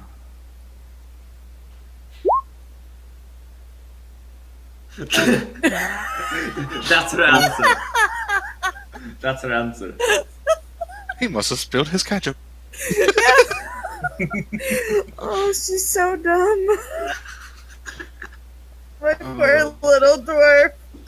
I was like, It's just a line. I was like, okay. So this person just exposed her and put everyone she knows in danger. Yeah, What would she totally. do? Yeah, kill him. It Stab, makes stab, sense. Yeah. Yeah. She's thinking of pure emotion at that point. Yeah. Yeah. Glad Phaedra wasn't there for that. Something probably would have gone down. Kind of glad too. Yep. And she's smart enough to not use her main weapon, so Yeah. the weapon wound will be different.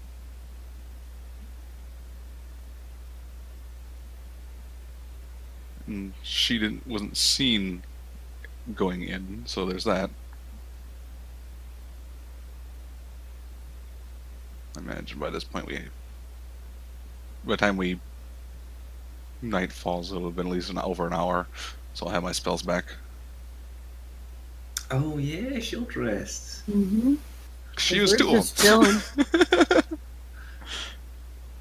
them. Two of them just pop in and out between like a 5 feet distance. Leaving the door locked. That'll keep people scratching their heads for a while. It's gonna be a murder mystery that someone's gonna write a book about later on in Neverwinter. The locked What? door. Wasn't Hines supposed to be like a detective? Yeah. There you go. Between, oh my god, send him on the case. If you send Yes. him on the case, you'll end up with 2 dead bodies. I kind of want it to happen. It's like, this door is locked, tries to unlock it, accidentally kills the person, like, what is going on there? I have The door must be a practiced. mimic. Yes. I, It's a cursed door. I come to the conclusion, I'm out of here. Where's my money? The door's a mimic. Quick, burn it down. See, I was thinking kind of like, oh yeah, I'm gonna make kind of a Sherlock Holmes kind of character, and then he didn't turn out that way. No.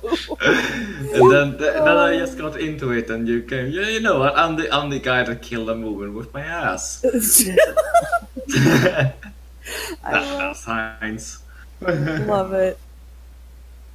That was a bit asinine, but you know. Really?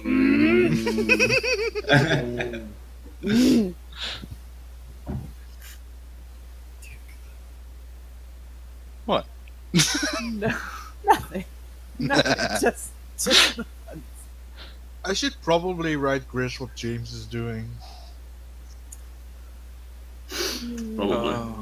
He's gonna write down Shadybase in bold font. Basically. I don't know where Galmil is. All I know is he's just straight up NPCing it somewhere in the city. He was the guy who was murdered. Oh God! Oh my God! No, that was random human number 45. This is random number human number 45th. Yeah. Oh my 45th. Got it. Yep. There's a difference. Did someone go get Gamel? You can find him. He's Yeah, one of the people in the city. He's the graveyard keeper. Fader is not going to go with him anymore. We'll never know. I would love it if you. Nope. That would have been perfect. Nope. She is Chris, not happy with please. him right. I love how it's like, oh, Will, we don't know where he is. What about Galmil? We don't know who he is. Party problems. I'm just happy I got off lightly with my thing. Yeah. Pedro is just freaking out about other stuff, and I've just been coasting by. Dylan. Oh, Pedro is having a horrible time. Mm-hmm. Ralph is She's drunk. freaked out right now. Ralph is Yeah. always drunk. First, also not having a good moment. No, I would imagine like Phaedra is sitting next to Shiori and talking to her while we're waiting, like this entire time. Yeah, she's sitting there just tapping the Yeah. note. Yeah, and trying to figure out like how to move forward and course of action.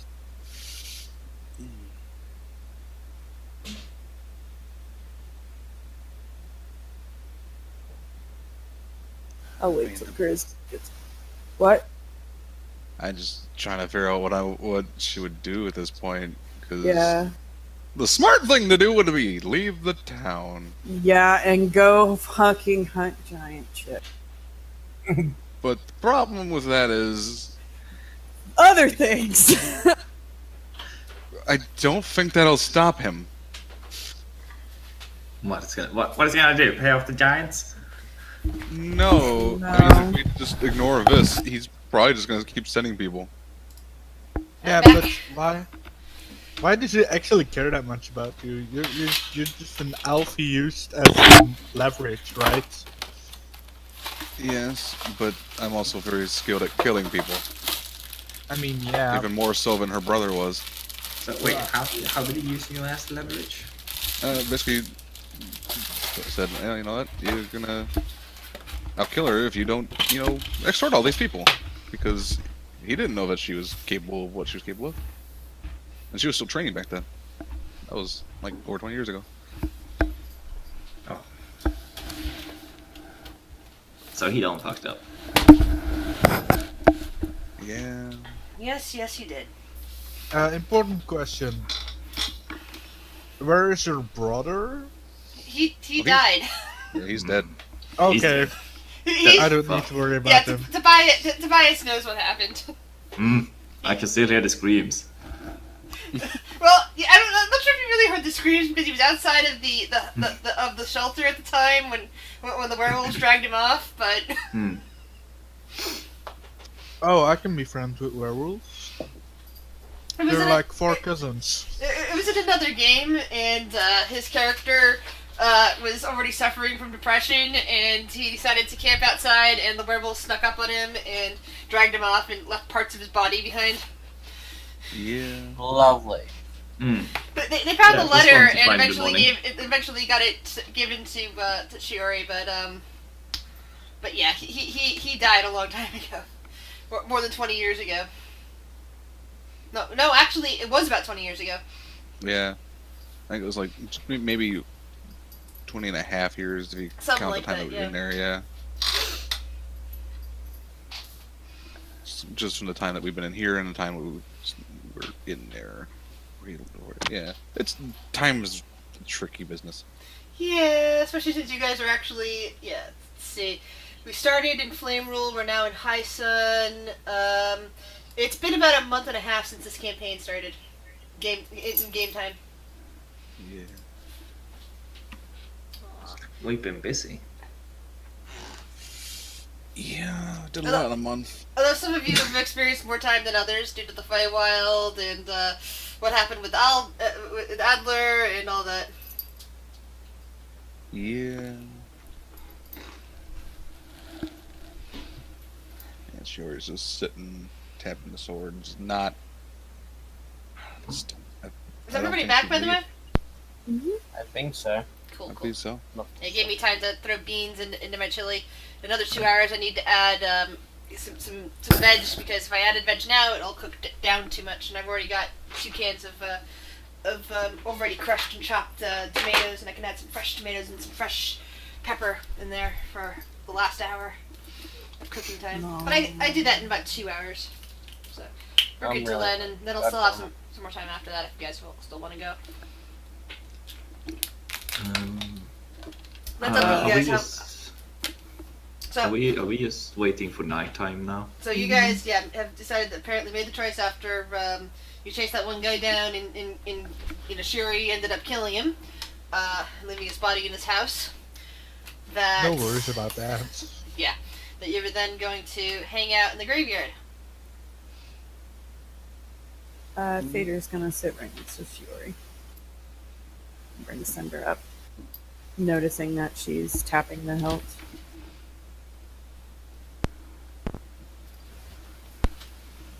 What do we do? And just so you know, time-wise, it's only about noon at the moment. Mm-hmm. Bar crawl before job? Or do we need Yeah. to take...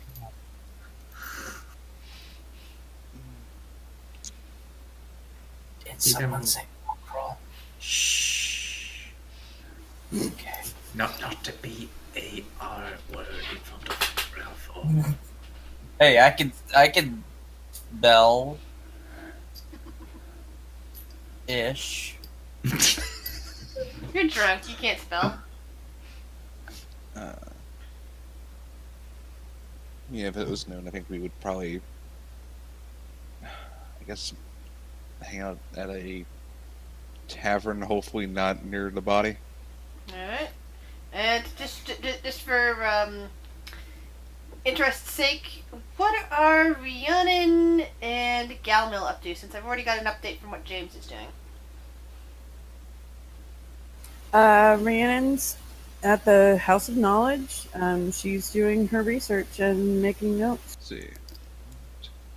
Alright. Well, at this point, she probably has some good amount of research done on the Wanti and everything like that.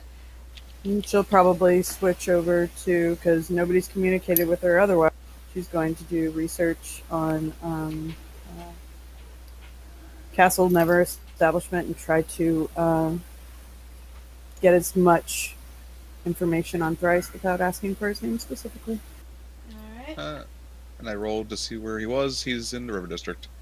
Just random NPC number something. Random NPC number 2, because you've already got somebody claiming random NPC number 3. Yep, he's just wandering around, seeing if he can find anything interesting. How do you look at the moment? You know what? He looks like a human, older, probably like in his 60s, with like a crazy gray fro. Just kind of like wide eyes.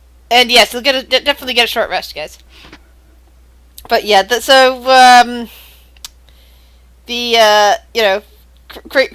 crazy villager number 2, whatever, finds himself wandering into a bar and spotting random villagers 1, 3, and 6 sitting at a bar.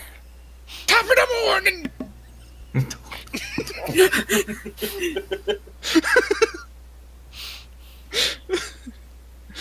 Just shouts. He enters in. Which gets looks from at least 2 of them. Wow. Only 2. Well, I don't know about the third. The third's a player. Disguised as a villager. He's just gonna sit around and listen for any interesting information. That's all he's doing. Alright. Interesting information except for the crazy man who just entered into the place. People are giving you a wide berth. I was at having that earlier. I knew I should have showered in clams. They talked about a crazy man. We should investigate. Yes. Let me think for 1 second. Seeing if anything else is going on.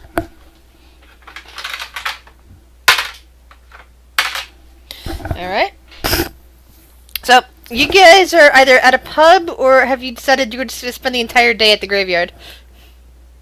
Probably at a pub until it gets Yeah. later. Alright. Have you gone back to Silverlight, or are you heading somewhere else?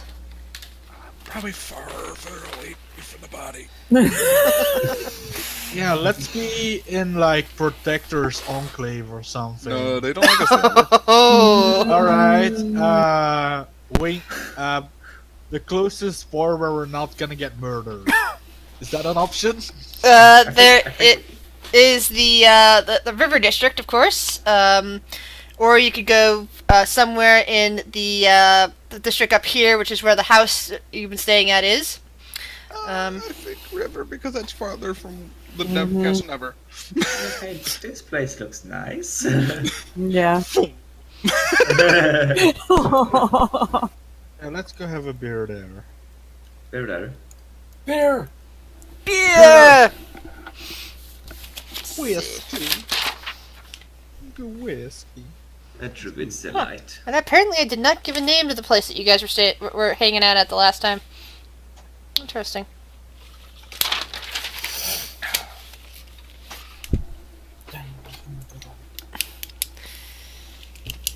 So you find, like, just saying a place called the Random Unicorn. I like this place. No one expects the random unicorn. Yeah, why would 3 people who murdered people be at a random unicorn? It seems random. A little bit Happy. too random. Alright. And it's just like, it's a typical place, larger place in the Silverlight. Various people, like, coming in for lunch. You could smell a bit of bread baking. Some sandwiches are being served, along with the typical assortments of stew, typical crop of stew that's available. And, just various ales and everything. You got various different classes of ales at this establishment as well. I mean, you got the standard ale, which is 5 coppers, and then you got the better ale for a silver.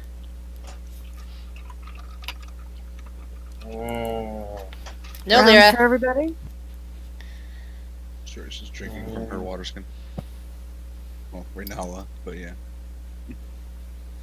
Just stick to that disguise for now until. Otherwise. Because everyone. Ralph, Yeah. Ralph's mouth is watering. She's just gonna order a big old plate of food. Yeah, Phaedra's hungry too. She'll probably Stew order sandwiches. Sandwich. Sandwich. Alright. 10 sandwiches. So each sandwich costs about 5 copper as well. I've only got gold. 5 copper per sandwich, right? Yep, 5 copper per sandwich. I'll have.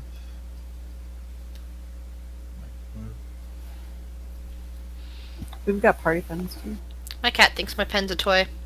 Every time I click it open and start taking notes, She immediately has to bring her paw over and start pawing at it. I'll mark I down feel one for my rich. 5. Beast will take 10. He's hungry. Phaedra will have a sandwich and a Is it 5 ale. silver, right? Yeah, since it would be 50 copper, it's the equivalent of 5 silver for 10 sandwiches. How many sandwiches can I get for 1 gold? That would be 20 sandwiches. Jesus, that's a bit too much. I don't know the conversion rates. I don't have any copper or silver or wait. what's Phaedra that will one? get. Phaedra will get it. Yeah, Phaedra will trade you. We'll Yeah. trade you 1 gold for 10 silver, and a silver for 10 copper. Okay. So that's 9 silver and 10 copper. So it's 5 copper per sandwich. And I will take a sandwich. You can also have just given them that, and then they'll give you change. But yeah, this establishment makes enough money per day to exchange gold. Yes, sure. Got the change for hers as well. Phaedra. So yeah, you guys got yourself a nice table in the back, and you're all sitting around drinking and eating sandwiches. Beast has just a pile of sandwiches, and the servers just come by and pile them up on them, and look him over, and you hear one of them whisper, "He's really gonna eat all that?" I just growl at him. There's just a Goliath sitting in the corner that eyes up your sandwiches and holds up a tankard of ale and tips his ale to you. I like him. While they're eating, Phaedra's just gonna kind of look around the room and just make sure nobody's kind of watching. Roll a perception check. Yep. Because I'm paranoid. And Will apparently gets a glass of water, but thankfully here it's nice water. It's not cloudy. Yeah, you get a few general just who are these people looks, and then mostly people are just going back to their drinks, except for the Goliath who's currently examining Beast's sandwich pile and giving him the tankard up sort of salute. But other than that, nobody seems to be any adversely interested in your party. She'll eat her sandwich.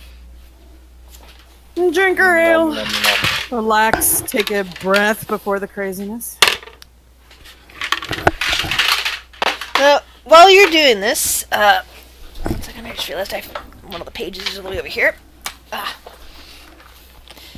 now got enough room to spread out all of my paperwork onto one table next to me and then everything else in front of me. So it makes it very useful because I've got all the information that's sitting there. And on the 3 screens that are easier to say. So at this point, a goblin that you pretty sure you've seen before comes walking in. And, comes heading over towards the Goliath sitting in the corner. And starts talking to them. Somewhat out of earshot.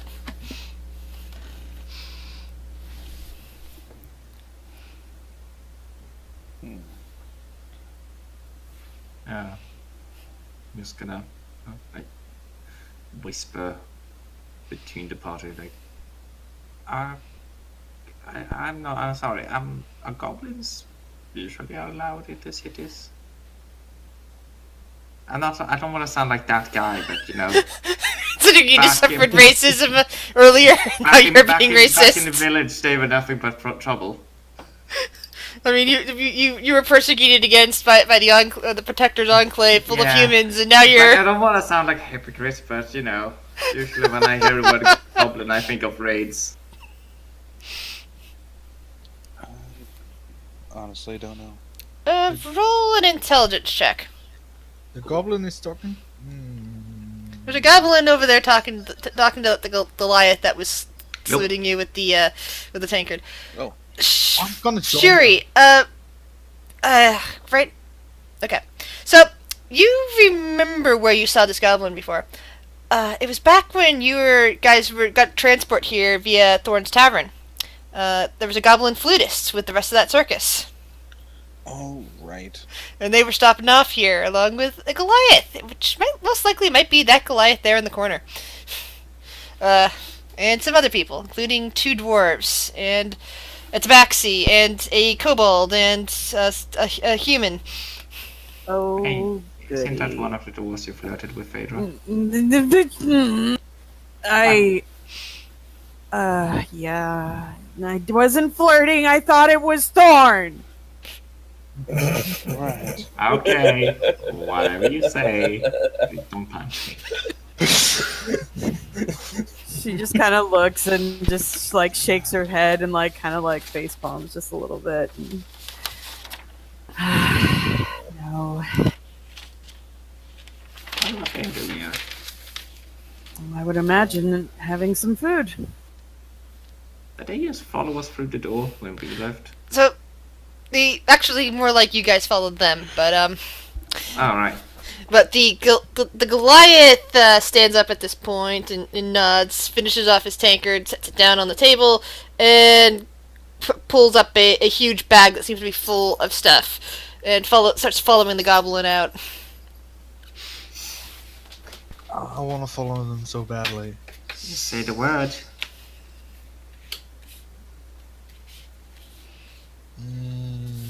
But let's see. How big was the bag full of stuff? It looked pretty big and had some weird lumps in it. Just say the word. I'm going. I'm going. I want to see what's in the bag. You're gonna say the word? Follow them. No, everybody knows that the word is the word. God damn it. You hear an audible slap. Anyway, And it's his As head. my bird peeks out from under the hat. so yeah, they're making no effort to disguise which way they're going.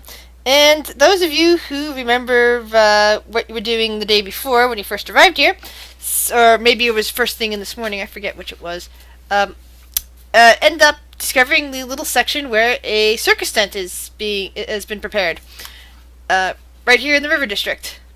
And outside, you see the goblin and the Goliath. The Goliath comes over to the group that's hanging around outside, which includes which includes 2 dwarves, both female, a kobold, a human woman, and a tabaxi with a strange creature on its arm, which Phaedra recognizes as a small pterodactyl. And the Goliath opens up the bag and starts passing out sandwiches and bits of other foods to the to the circus folk. I'm gonna walk up and be like, "Hey, when will the next show be? I would love to come and see." The dwarven and women turn towards you, and one of them says, "Well, in a couple of hours, we do start selling tickets in a few minutes after we've eaten our lunch. Would you care to buy a ticket? It's only 1 silver." How late does the show run usually? Because I have Well, an appointment late at night. you don't need to stay for the entire run. I mean, technically, you don't even need to show up after you've bought the ticket. But sorry. Once we get started, the show usually runs for a couple of hours, and you're free to leave any time. There's usually like 2 breaks, which makes it easy for people to slip off if they want to leave. And so if you actually have some pressing business, you can always slip off after the first act if you want. I'm gonna buy 2 tickets. Phaedra's gonna like see Beast doing this, and she's gonna just kind of whistle and just make a signal to buy all of us tickets, and she'll toss some coins. I'll buy 1, 2, 3, 4, 5, 6, 7, 8 tickets with Phaedra's money. All right. So So how much does you it hand set up over for? 8 silver, and she kind of nods and says, "Well, we'll also have there's a couple. We made some deals with a couple of vendors around. There'll be popcorn available outside, and maybe a fried meat stand. Well, popcorn. Using party funds. Oh, we'll be there. Yeah. Will I? Will you? Will you? Will. Well. Phaedra will just kind of look towards. Was it Meryl that she spoke with? Yeah, Meryl's the one that was flirting with you and then got really embarrassed and upset. What was her sister's name? Fundlemorph.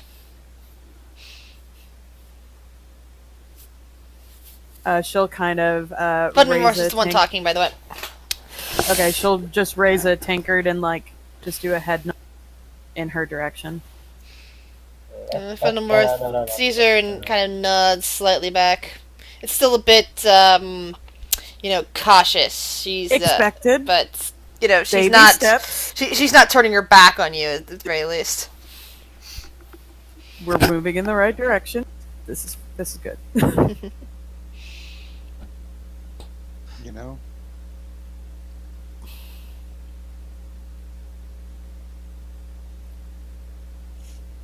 And after that,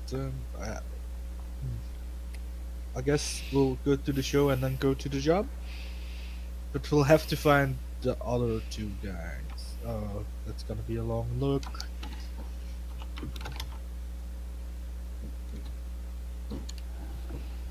What are the two guys? James and Galmil? What about Rhiannon? I mean, we know where Rhiannon is. Oh, okay, that's what you mean. That's what I mean. Galmil can be anyone, anywhere. Yeah. And James Rhiannon's gonna be up in a book. It's not hard to tell where she would be. Where is the circus being held? Here in the River District. Oh. Quite a ways away from the graveyard. Well, it's kind of across the water from the graveyard, but there's the body. There's no real bridge there. Yeah, there's a lack of bridge.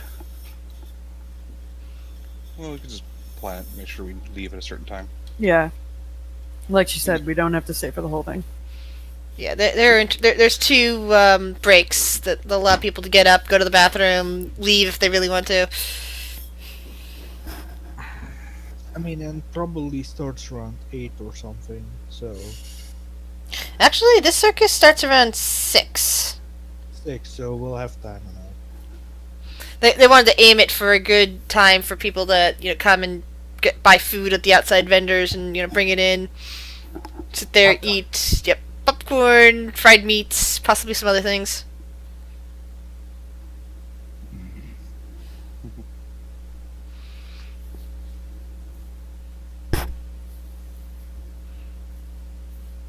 So, what would you guys like to do now?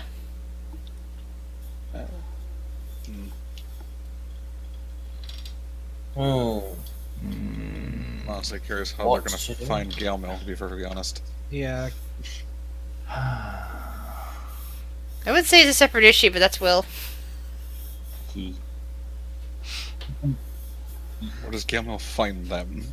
I guess I it's a imagine question. Gilmill would find them, but make a roll for that. Let's see. I guess a straight D20 will do. I'll just... Doo-doo, boop. Excuse me, game. I'm not grasping the command. There you go. Yeah. You're still wandering about the same area, but haven't quite noticed your companions. That moment when you look at your pseudo dragon's character sheet and realize it's smarter than you.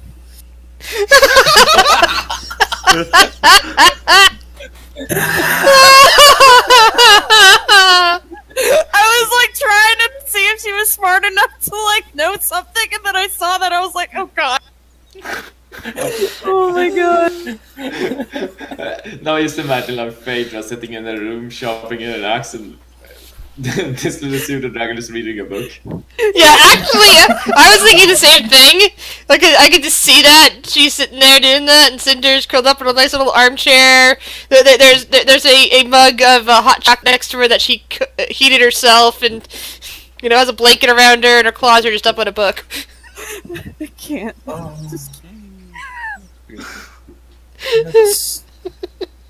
I guess we'll get Rhiannon and then try to find. Yeah, so that was the idea. I was trying to see if she was smart enough to know. Yeah, we could.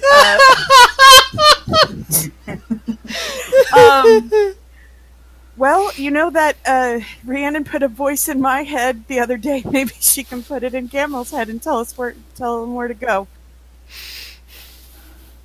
Fair enough. Where's the smart people place? Does anybody know? It's called the library. Don't worry. Where's the library? The house and house. And while you guys are doing that, I want to see. We're going to pretend that you guys are all heading there, and I want to see Rhiannon in private word. Oh no! Sorry, Young. So I'm switching away from Phaedra and switching over to Bookish Rhiannon.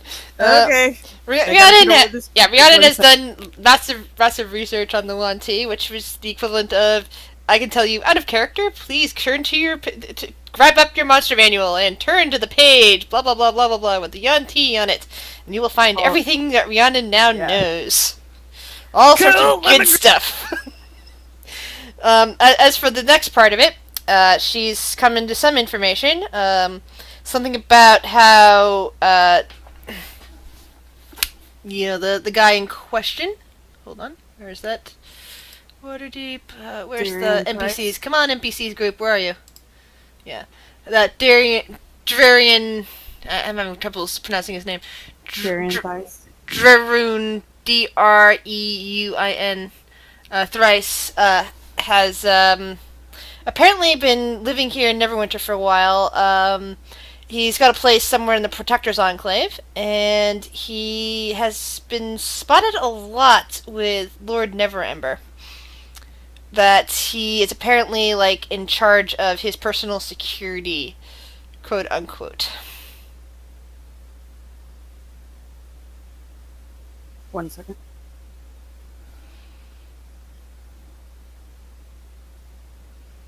Okay. And as you finish up some of that research, your mind starts drifting towards that weird dream you had last night.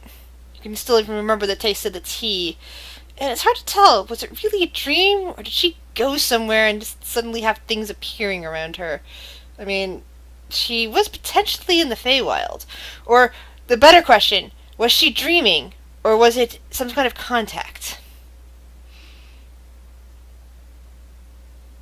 And she remembers standing there in a vast library. Definitely more homey than this one, because this one is more institutional, would be the word. Cold, wooden tables book. Yeah, instead of cozy fire and really old books, and just. But it was someone else's home. Yeah. Ironically, yes, the other place had more soul. Does she see the figure that was with her the previous night? Is he? She would just remember what he was saying to her, and his voice saying yes and no. I don't follow.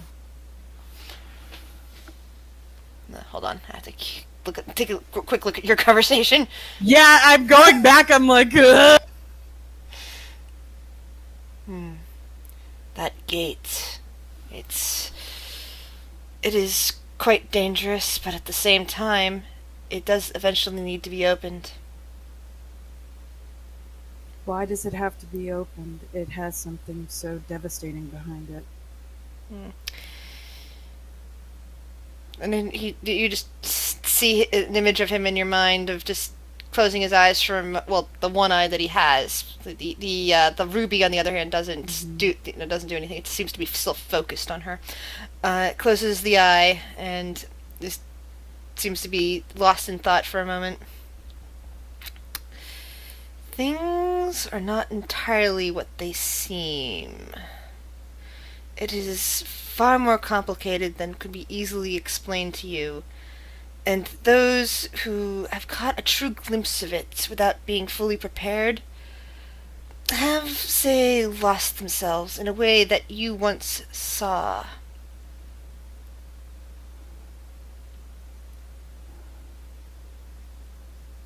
So by receiving knowledge, losing themselves, you kind of broke up a little. They lose themselves in a way that you, my dear, once saw. They go mad. Worse. It's quite fascinating, really, but it kind of tears them into pieces. Their entire souls shred with insanity. Just from the very knowledge.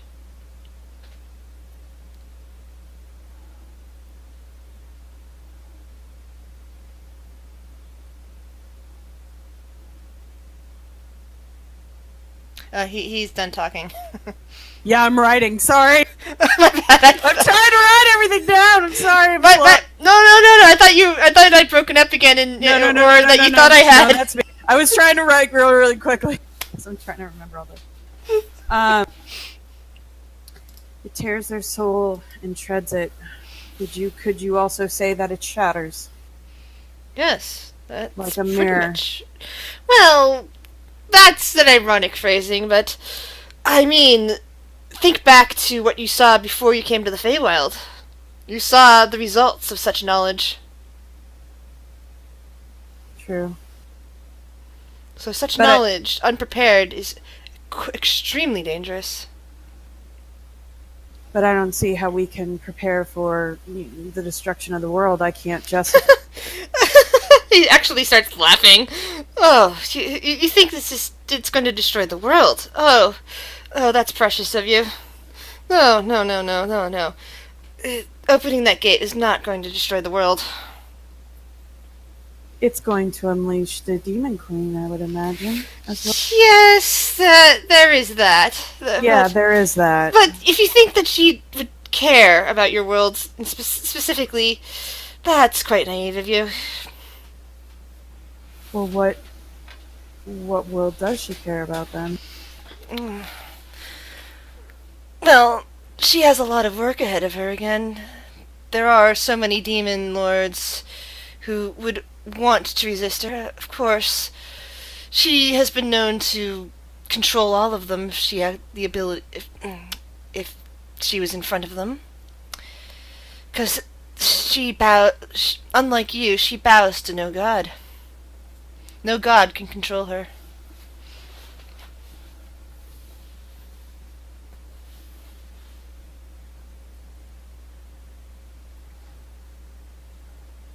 I don't trust you.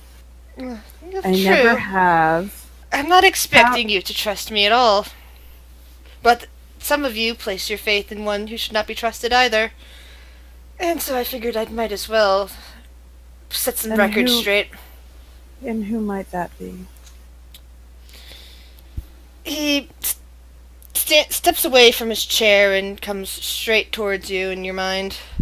And you're part of you, like, feels like you're still standing in the library, but another part feels like you're right there, like as if he's, like, pulling, almost as if, like, he reached in, pulled up your soul, and your soul's just kind of standing there in his library while your body is in another library. Yeah.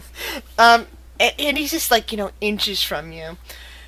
And he just kind of peers at you and says, "You really don't understand, do you? You don't know who I speak of? Someone you really shouldn't be trusting, that you put your trust in anyway?"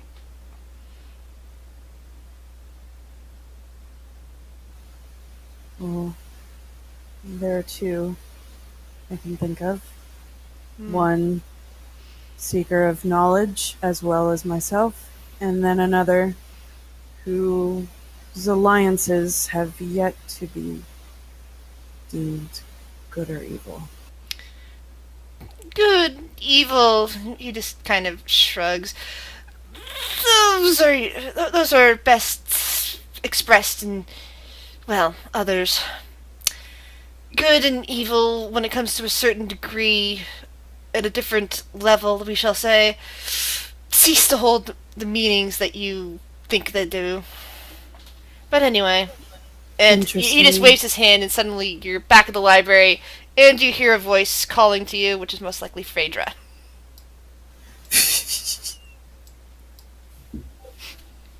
Hello. Hello. You guys are all now at the That's good. library. You're seeing Rhiannon there, standing, looking a little bit out of it for a moment as she's standing over by a stack of books. Oh shit. But she comes to as you guys call out to her. What? What? Oh, hi.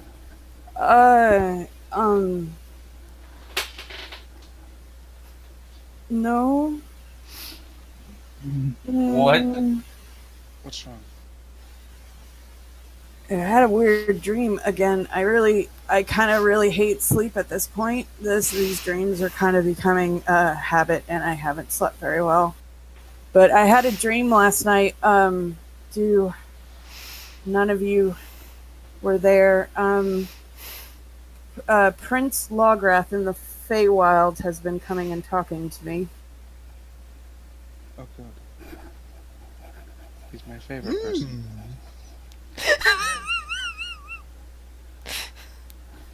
And he's trying to convince me to open the gate.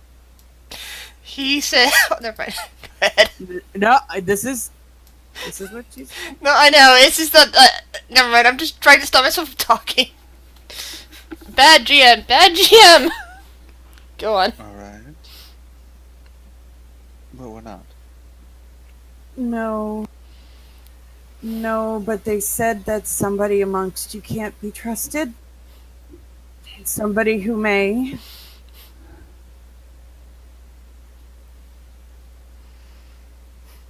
May what? Maybe going after it. Somebody that we can't trust might be trying to do things against our wishes. I can only think of two. I did not get clarification. Who? Open the gate? I'm still not following. To Wait, either how did open- how did James get there? Oh, how I does thought we all were there. No, it's just I'm you guys. I mean, yeah, Beast doesn't know what the hell this thing is with the ring. He wasn't there. I Mhm. think. Nope. He doesn't know shit. Correct. Let me add some more clarification. I apologize. I haven't had my wits about me. I was just kind of coming out of this. So he was trying to explain to me that there are positives and negatives in opening that gate, and that it has to be opened. And I questioned why I would even listen to him. I don't trust him at all. And then he said that he figured it wouldn't be an issue since we have one in our company who should not be trusted as well. Very. James. Do you, I was, What do you think? well, I know Gamel was lying about Biddy yesterday.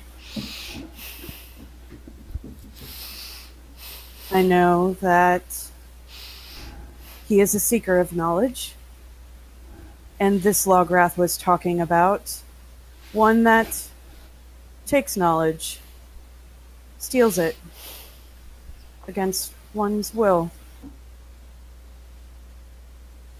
I don't know. But he was talking to something I could not see yesterday. I don't know.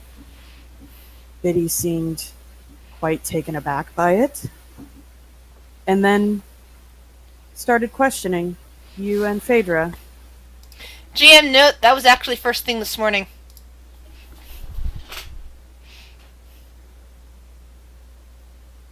Right. Okay. Oh well. Alright. And who's the other suspect? Well, we don't know Biddy's intentions with this, with an obvious pact he's made with some wanty god. I have all the information here. They are not anything to be trusted. Mhm. And she's flipping through her monster manual. There's a monster manual at this library. Yes. I'm just playing. Now, in that case, we need to make sure the ring is with someone we can trust and someone who we think is able of protecting it, which I guess would be Phaedra. Well, the ring's not in our possession at the moment, anyways. The ring is safe. Good. The ring is safe.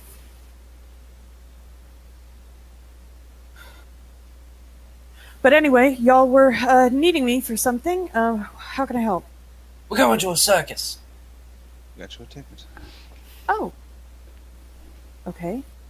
I also have some information for you as well. Renala. And I have information for you as well. Oh. He knows.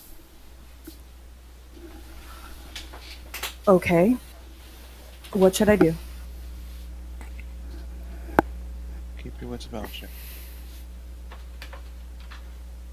He will likely not target you. He will like to go for people who he thinks can be muscle or intimidating. Wait. If we wanted to use any one of us as bait, wouldn't it be someone who wouldn't be intimidating? No offense. He won't hold them, he'll let them be as they're going, unless the person doesn't comply. Okay. I feel like this is a safe area for me. I mean, no one around here is really. We're more bookish. I don't think he would go. I appreciate your concern. What I did find was very small. Nothing too much. He's in charge of the personal guard, apparently. The Lord Neverember. That makes sense. I can still stay here and do research, but I'm happy to go to the circus with y'all if you want. It's whatever you need. You look like you need a break. Yeah. And we need Circus to would be- find James and Gatmo.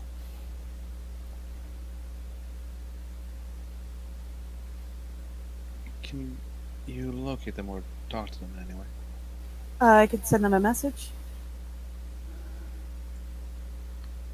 Would you like me to tell them to meet you somewhere? Well, in the rivers. It's pretty out.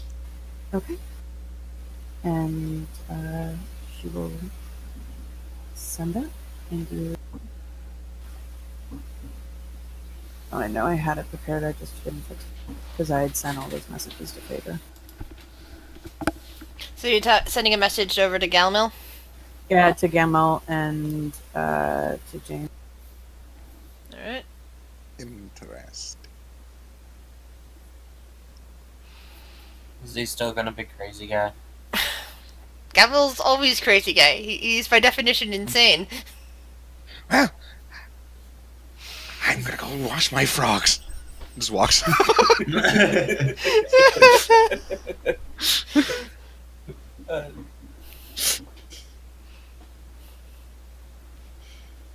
So, do you wish to all meet up at the circus?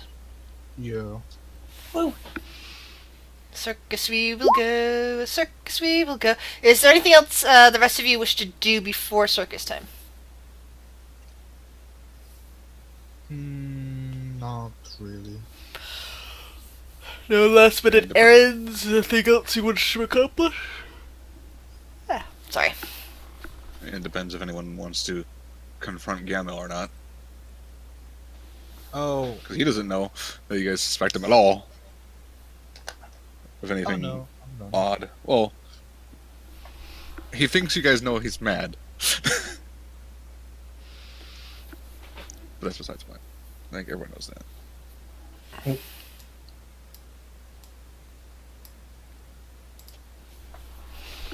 Alright. Everyone's down in the river district now.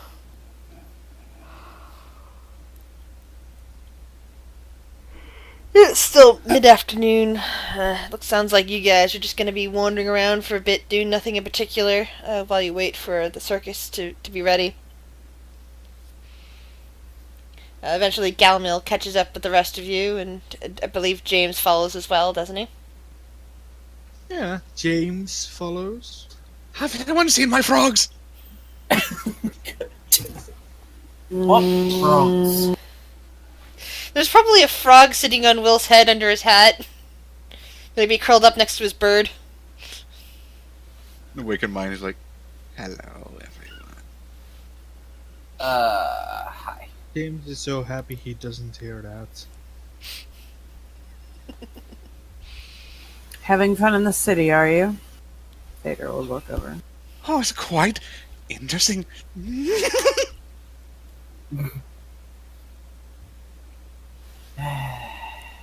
Find anything interesting you want to share? Unfortunately, not a lot of interesting in that regard. There was a bird. There are many birds. Yeah, I think it wasn't a bird. I'm not sure. Well, what else could it be besides a bird? In person? I mean, it didn't have feathers. And it was sitting on a small little person. Oh, did you see the baby pterodactyl? Oh, that's what that is. Mm-hmm. He starts writing in a book. Huh. Interesting.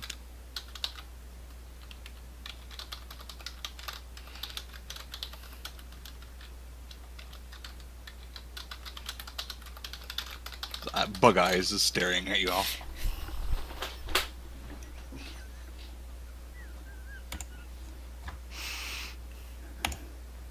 Yes, I agree. Are we talking to the invisible person again? Oh, he's always talking.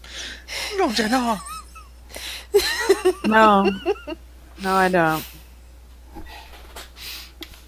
His teeth wiggle.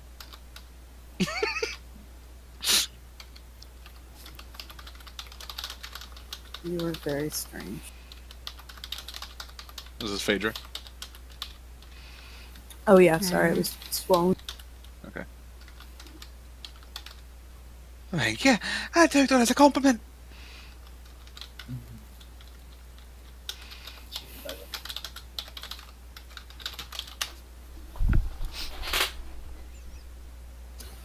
Well, I guess we just go to the circus. She's also a friend.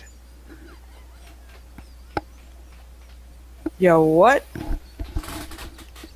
I don't understand what you said. She's also a friend. Who is a friend? He's like glancing over at Rhiannon. What? Naughty. Naughty? Excuse me? One eye turns. Rhiannon, Galmil is just basically staring at you right now. Yes. Hello. Hi. My friend likes you. This invisible friend that will not speak to me likes me. He's a shy one.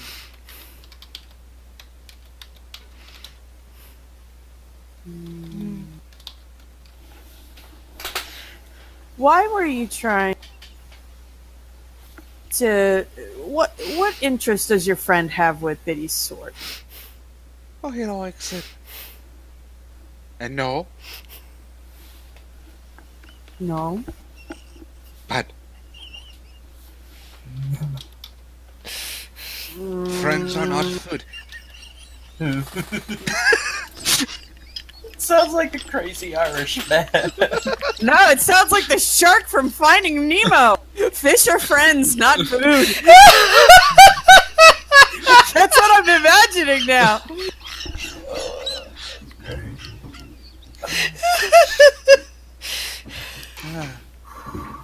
Sorry, he likes things. I think we all like pigs. Did you have Sure. a question? Did I have a question for you? I aren't such a flame.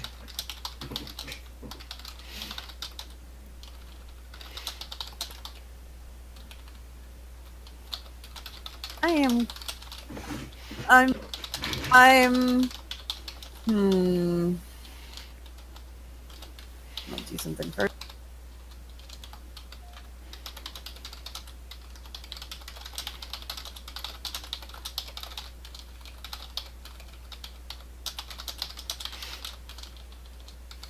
She's gonna go right up to Gamo.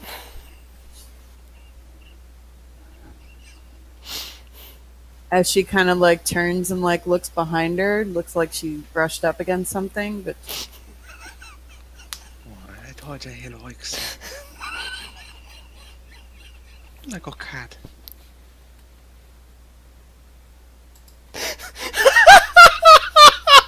why would Lograth say that you are trying to betray us? I wouldn't betray a friend. Bird. Yes. ADHD. I'm talking about you. I'm not talking about you. I wouldn't betray a friend. You said a friend, which might mean us, but also might not mean us, though. Well, if you want, I'm sure Rhiannon can get the truth out of me. That's not what I meant. You said I won't betray a friend, but you didn't specifically say you won't betray us. Well, some of you are friends, some of you are not. Still very ambiguous. I'm like that. But I don't lie.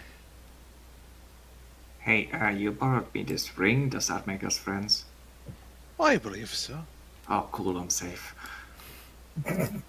Well, there's only one I don't really trust, to be perfectly fair. And who is that? Biddy, the one who goes against his word.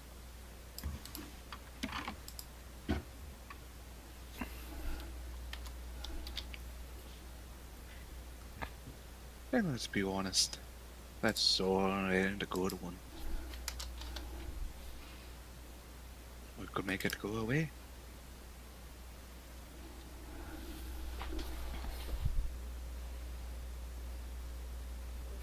You said that you stole knowledge from others without their knowing or their willingness to do so. I only ask for knowledge, and I haven't really. All the knowledge I have is still in the book. Don't ask him. I don't steal knowledge myself. I ask for it or learn it myself. And what would you call reading people's minds? Isn't that stealing knowledge? That's like reading a book. Without people's willingness to do so. Why? But you are all no longer at risk of that.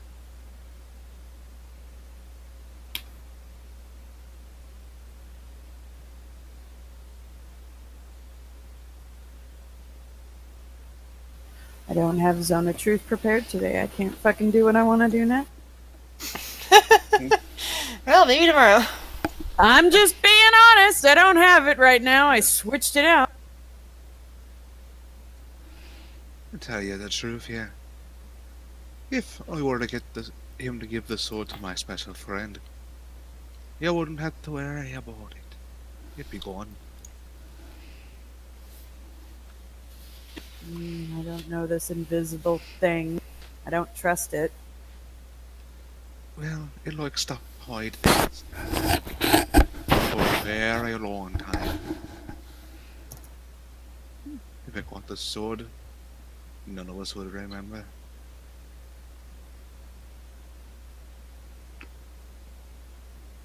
Not even Biddy will remember he got the sword.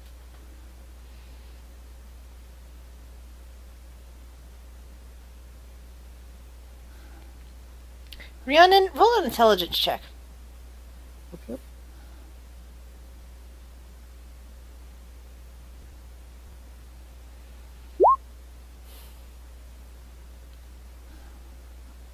Nothing for me to add. Yeah, she's just shaking her head right now. She Galvno. One eye turns. I know you mean well, but personally, I'm not a big fan of people losing memories. Oh, I know. But this would be a memory of an evil thing that would never show itself, at least not in our lifetime. And that's saying a lot for us. I still feel like people need to learn from their mistakes. Phaedra will speak up at this point. You're not entering anyone's mind. That was the deal. Unless I was lost too, yes. Do you wish Yes. to change that deal? Yes. Until I say,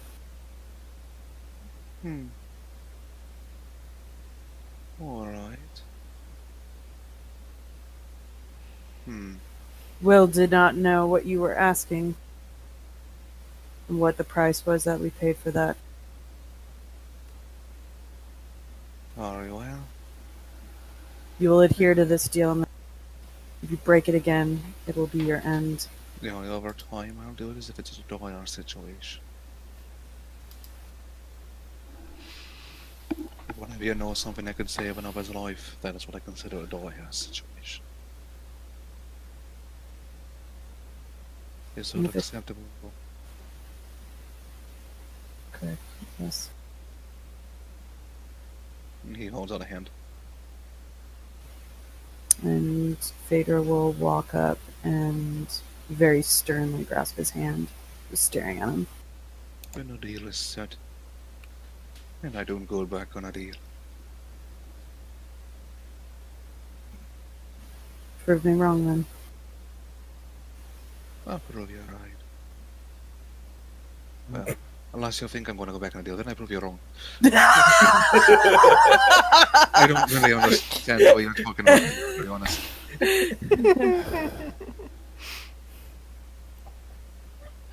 She doesn't trust you, so prove her wrong.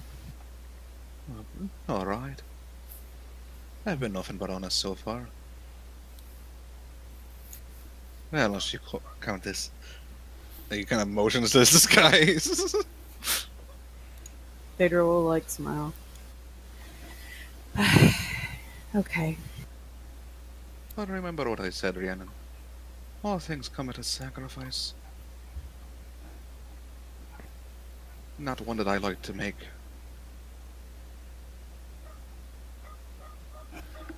She'll Not nod. what I plan on doing. Unless... Well... I've made one sacrifice already. To protect the lot of you. While we were down in the dungeon. What? A little bit more madness in my head.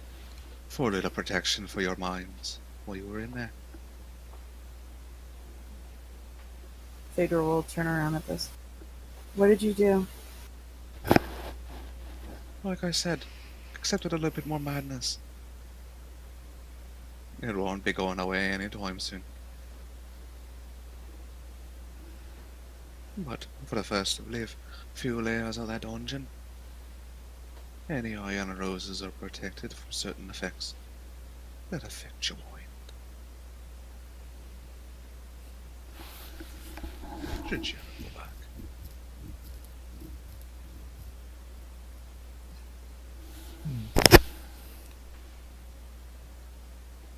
Phaedra will like kind of lower her head a little bit and kind of cross her arms and like rub her left elbow and just thank you. You're all interesting people. Don't want to lose you yet. To the circus. I'm gonna head to the circus. It's still a couple hours yet, but there's like other people you see wandering around buying tickets. You see the little pterodactyl just kind of flying around on a small tether leash, long enough that it can fly above the tabaxi's head, but not so long that it can fly away. Yeah, the Goliath out there is currently like lifting up things that are really particularly heavy, really impressing the people around here who haven't had much exposure to Goliaths, considering the weather. Some people who've been down from up north have probably seen more of them, but even this Goliath seems to be a bit strong by those standards and is busily and deftly lifting things up and balancing them in ways that are more unique, more practice and showmanship.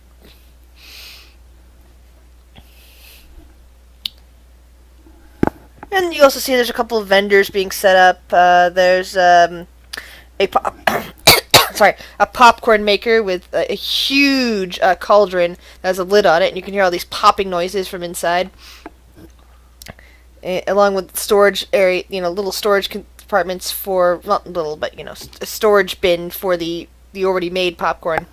There's somebody else over there that's got basically something on a stick, that's some kind of undefinable meat product that's on a stick that's been covered in sauce and then crisped up, that they're selling for like 2 coppers. And there's even somebody else who's got like a little booth set up with that they're in the process of setting up, that it looks like they've got like dolls and marionettes and such. And someone else seems to be setting up a small tiny little tent on the side with just like a small opening in the front. Ralthor's mouth is drooling. Beast is gonna get some mystery meat. I think Phaedra will join in that too. Same. How much for that? Yeah, the popcorn's relatively cheap. You can fill a bag up for 1 copper. He shoves it. Well, he lifts his currently out invisible hat and puts it in his hair. Ralthor is going to get 3 bags of popcorn. Yeah. He's basically pulling popcorn out of his hair. It's fine.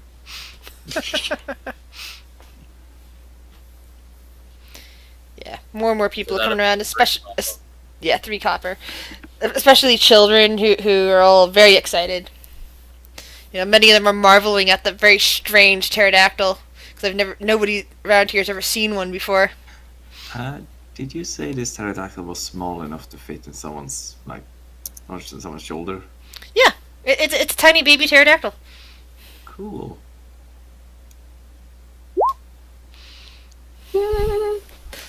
Oh yeah. So the pterodactyl kind of lands, accepts a piece of the meat that the Tabaxi Wrangler is holding, and buffs it down, and then kind of gazes over towards Will. And just walking towards it and kind of like trying to mimic its movements and communicate. I look strange. Yeah. I thought I was the mad one. It tilts its head again and you know, basically says hello to you. Like, hi! Yeah. I'm basically. I'm just. Wait, is he speaking common? No, it's speaking, you know, whatever pterodactyls speak that you understand. Yeah. I'm just. Basically, just trying to understand this creature. I've never seen one before. Not exactly talking. And of course, the Wrangler doesn't understand. It just thinks that the thing is squawking at you. But you understand it's helloing you. Yeah. Oh, this is a fascinating one. It tilts its head again and hops down onto the end of the Wrangler's hand. The Wrangler just kind of like, you know, keeps a control of the tether, but doesn't really do anything else as it stares down at you and seems to be sniffing. Yeah. I'm trying to just get it to like mimic my movement, so I make it like walk strangely and almost like, I don't know, kind of like make some tricks. It seems to be following your head, but it's like really looking for whatever you might have to eat on you, like, you know, popcorn or anything.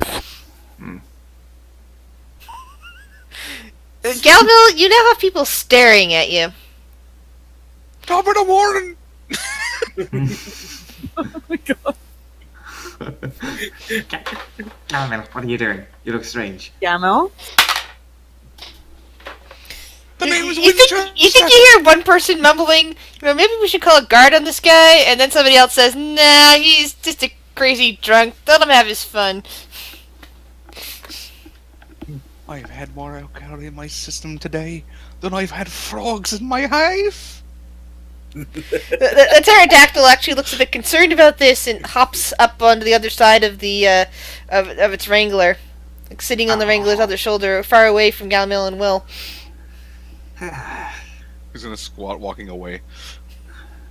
Like Phaedra's taking a bite of the mystery meat on a stick and just like wide-eyed looking, being like, "Oh my god, he is lost." Pulls popcorn out of the hair. Yeah.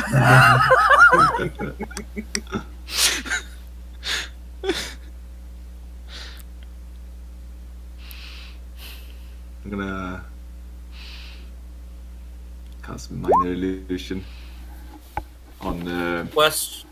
What's the minor on, illusion you're going to be doing? I'm gonna cast it on Galmil, making him have weird clothes, clown clothes.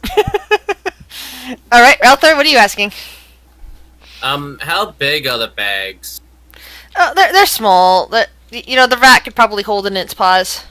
You don't get much for one copper, but you do get something tasty. Okay. Then I retract what I typed then. Oh, swimming inside the rat. Yeah, well, the rat could fit in the bag. Yeah, it could eat. It could eat it. But it's like, you know, it's large enough that the rat could fit in there. Small enough that the rat, if the rat was just holding it in its paws, could hold it. You've seen things like that, yeah? I imagine. Yeah, Rats can also fit into small spaces, so. I'll retract what I said up there, and instead, Ralthor is eating out of one of the bags, and the rat is on Ralthor's shoulder, eating out of another bag. Yeah. Yeah, the bag is about as big as the rat. Adorable. Yeah. Sure, he's just face palming at this whole situation. There's actually a few kids wandering around that see Ralthor and the rat and just stop and go, "Aww." And now you can kind of hear them saying to their parents that they want a pet rat that they can do that with. I want a pet rat in real life. I used to have one. Called him Chucky. Not sure how my cat would react to that. I thought about getting a hamster for a while, because I like those, but I think that my cat would not be very happy, or she would be overly excited, and the poor hamster would not have a good time. The pet mouse got out of its cage while we were not home for about 3 hours. We had 4 cats. Poor mouse. Ouch. It survived, so we renamed it Lucky. Are they non-Mauser cats, or No, one of them was really overweight. One of them probably didn't give a this flying rat, and then the other two were probably the only ones that were trying to find it, but it managed to hide. Yeah, that is a lucky, lucky guy. No, this is more of like, you know, some cats, they wouldn't know what to do if a mouse got in front of them. My cat, being a former stray, she'd probably go, "Ooh, food! I haven't had food like this in a while." Chomp. Yeah. But yeah. So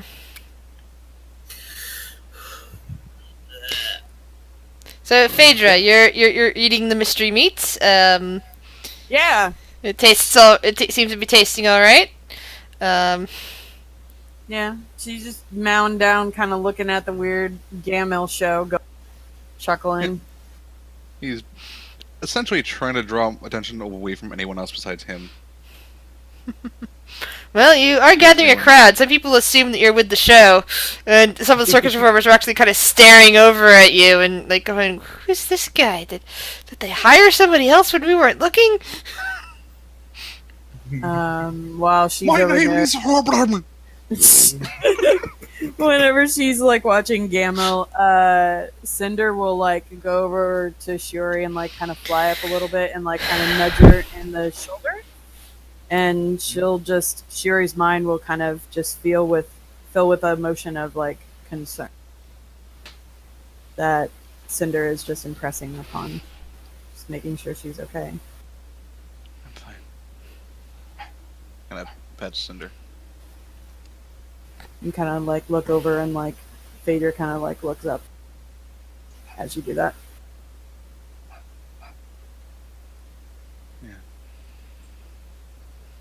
She's keeping an eye out for any odd people. Guards. That's her. What she's doing.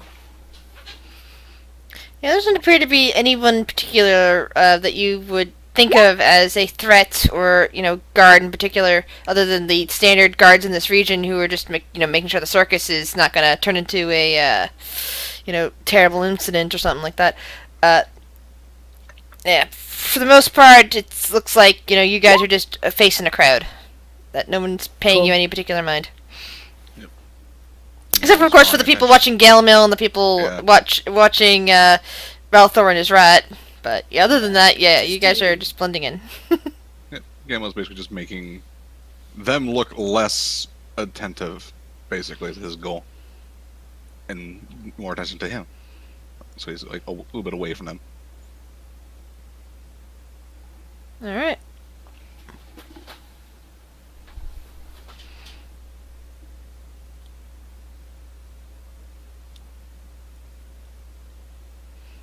So, what would you guys like to do now?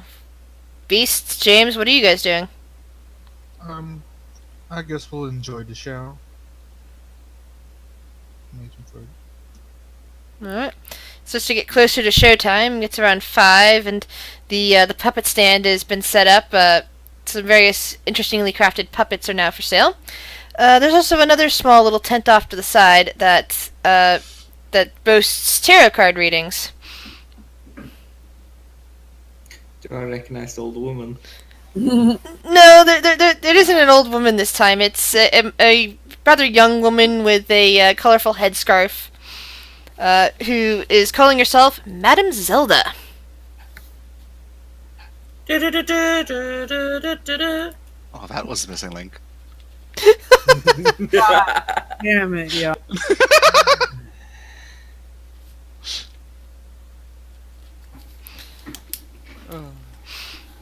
And she's just like got her little stand going there, and it's like, got some people ahead of her, so, and in the line already, laying out some cards on the table. Oh. Rhiannon will perk up to this. I'll meet y'all in there. I think it's also catching Gamel's attention, to be fair. He's probably going to pterodactyl walk over there. And as she finishes giving the a reading to the young couple ahead of you, she picks up her deck and starts shuffling and looks down at the two of you. Oh, hello! Welcome to Madame Zelda's. Top of the morning. And she seems to be giving Galamil a weird look, and then she focuses in on Rhiannon. What can I do for you, young couple? I've always been super fascinated by tarot card readings, and I would love to get a reading. Of course, of course. 1 silver, please. She will pay that.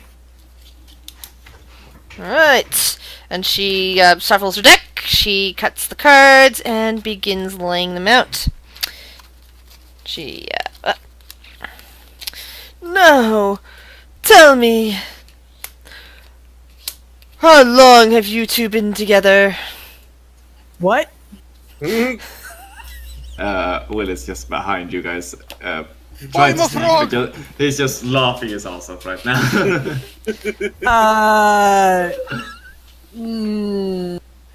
No. Oh, then I guess he just wandered up here and you did not tell him to go away? Oh, friend. Yeah, friend. I'm a frog!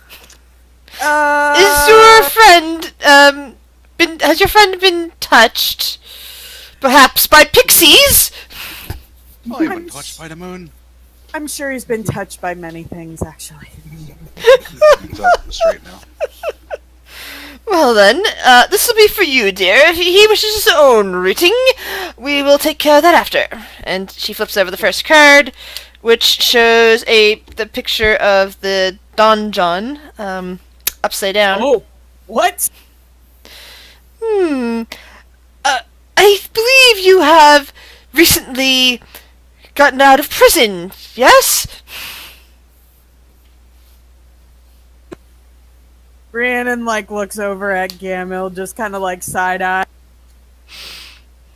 What? Looks back at the fortune teller. Sure.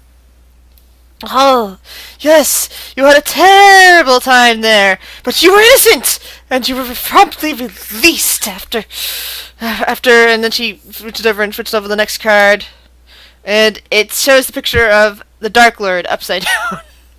Yes, you're released by the evil master of a land, who sent you away with, and she flips over the last card, which is also upside down, which shows a picture of the dictator. You were sent away because you were the rightful ruler of this land, yes!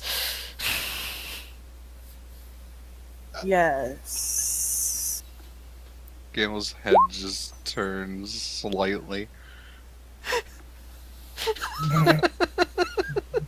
Rhiannon will, look over at Gamil. Start calling me queen now. You're a highness!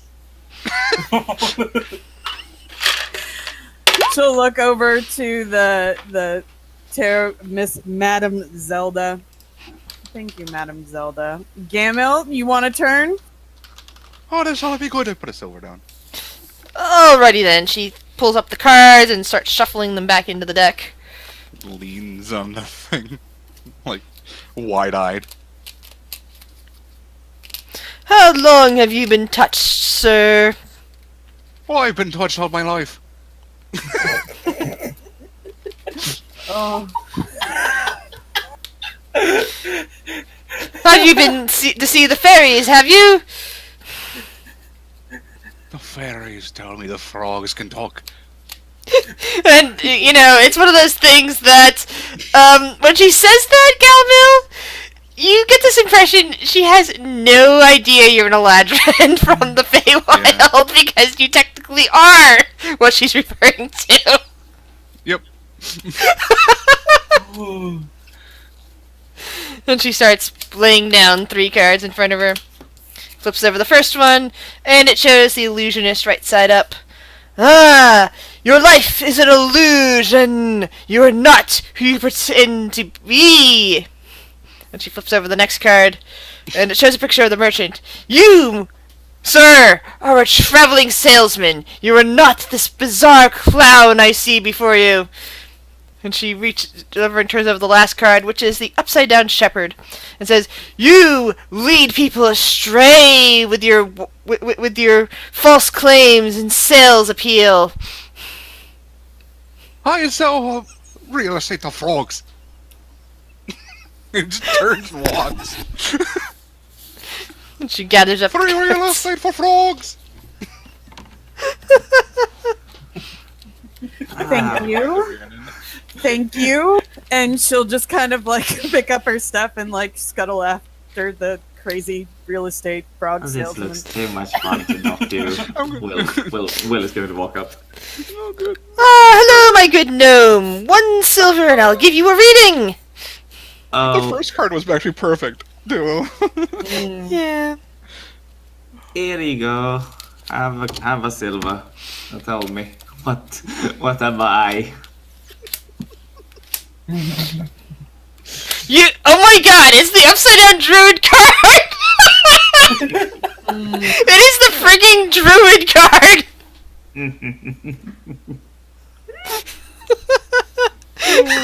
And she says, "You, sir, hate druids." Goddamn druids. And the next card is the right side up tempter. You are an incubus in disguise. Yes. You are. Yes. You have been sent here to tempt those around you. And she pulls over the last card, which is the innocent card. Yes. You will meet an innocent maiden and sweep her off her feet. I mean, he's a succubus, so that's not Yeah. a good job. Yep. Ladies man. My dear Ladies my dear- man. My dear lady, Ladies man. perhaps this is fate. You look like a pure maiden to me. Best use of a silver ever. Yep. Roll a persuasion check. Oh, please Oh, do God. well. Please do well. Come on, Will.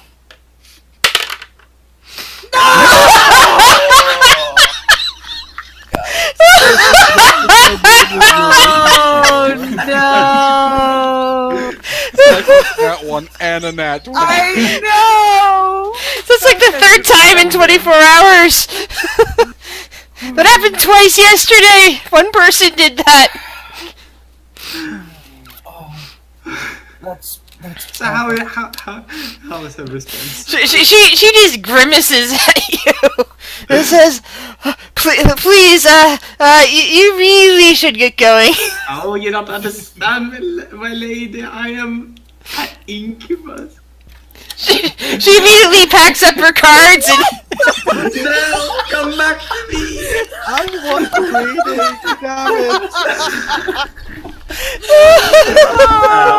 Will as she's done, Will is just gonna like drop on the floor, just curling up and laughing. I'm going to awaken mine to Rhiannon. Well, that was interesting. Rhiannon's just busting up laughing. Her mind is nothing but laughter. No. You hate druids.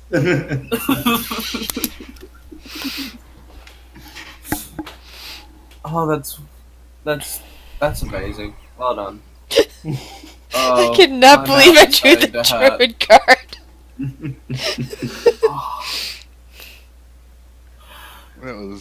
That was beautiful. How I missed out on the love of my life. Zelda, come back to me. Come back to me. Apparently, I'm a frog salesman now.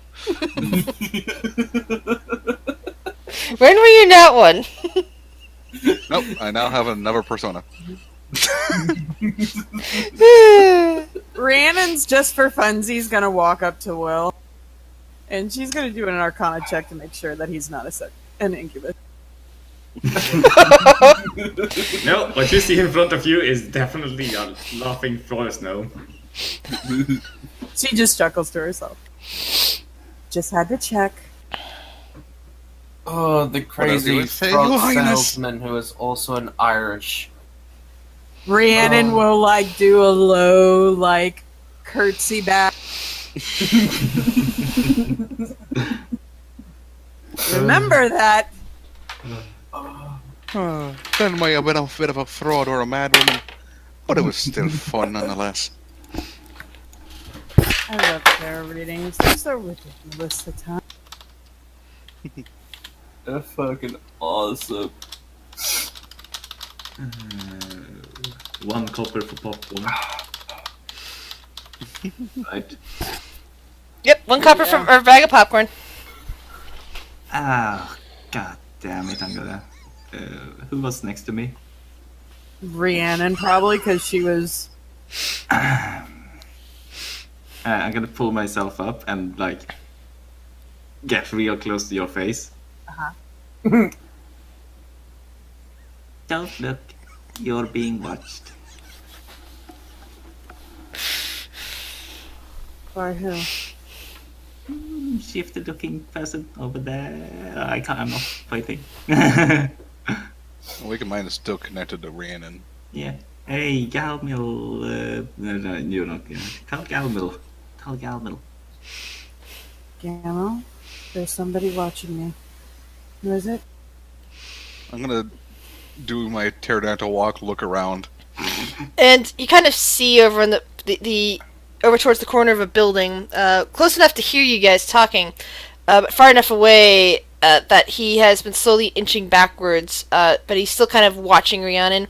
This looks like a standard guy, wearing, sort of a suit, but, a bit more, kind of like, what am I trying to say? It's not exactly fine clothes, but they look kind of sturdy, and they're kind of suitish, but at the same time they look like, if somebody tried to throw a knife at this guy, that maybe the knife would get caught in a few layers of fabric. And you can see he's got like a little scar across the cheek, and he's watching Rhiannon. He has a tiny little notebook in his hand, and he's jotting down something as he turns and starts walking away. Do you want me to follow you? Yes. I'm gonna dip around an alley, and now I look like random human number 76. Still roll a stealth check. I should probably switch from Shori. Oh, stealth's one of his good suits.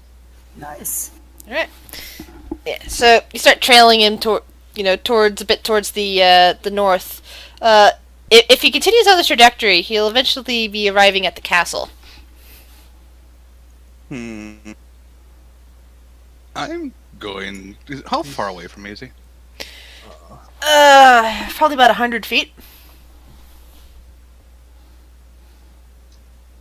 That's not within range.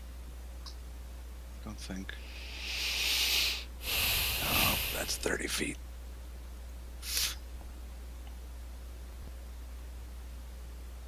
Can I duck and make myself look like a guard? Sure. I'm gonna call out to him once I look like a guard. Sir? At this point, he's about 100, nearly 200 feet away from you. Because, it takes time to do that, even if you have, that mask and all that. I'm gonna kind of run full speed at him and be like, Sir! The man stops. Yes? What can I do for you? Sorry, I had a few questions for you. Oh? Can you get within 30 feet? Sure. Then I'm gonna read surface spots. Ooh. Let's see here. Is it a, Remind me, is there a saving throw on this? Intelligence? Only if I delve deeper. Okay. Still rolling to see if he notices. So, you start hearing... Okay, let me pull you in another room, so I don't want them to hear if you don't want to share. Alright, so, as you read this guy's surface thoughts, basically what you're getting is that this guy overheard something about Rhiannon being royal. Especially since she made a whole joke about it, as if she is really that. And this apparently caught his attention, and he is currently heading to the castle to inform the Lord Protector that there might be someone in town with royal blood, and is going to give them her description. Sorry, I just need to talk to you for a moment.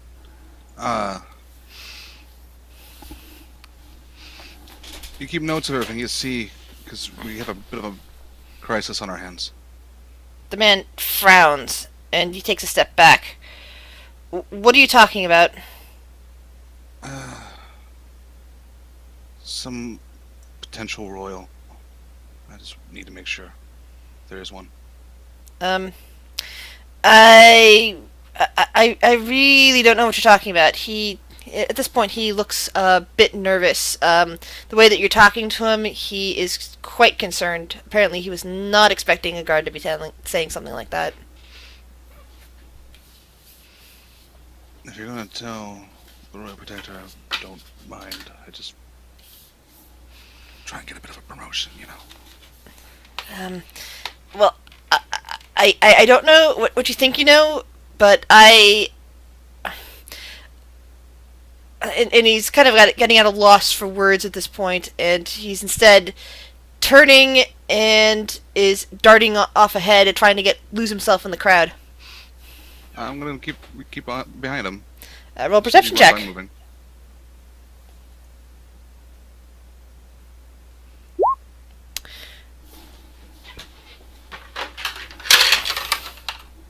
Hi.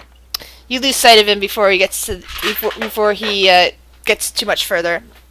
You run into a bunch of people. There's a bunch of different streets, and by the time that you realize that you can't see him anymore, you have no idea which way he went.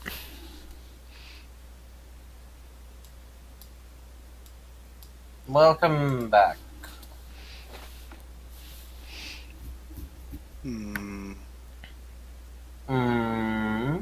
Yeah. He's Somebody gonna had to go back to Warren. What? So he's gonna dip Somebody back got- into another alley and is now crazy man once more. And awaken mind Durana once she gets within range. It appears they believe you to be royal blood and are going to tell the royal protector. Me? Yes, it appears they believe the crazy woman and your act. What? Is this awakened mind? Yep. Immediately, like, Rhiannon's got this, like, she smelt like rotten fish look on her face. She's like, what the fuck? They're very, very stupid.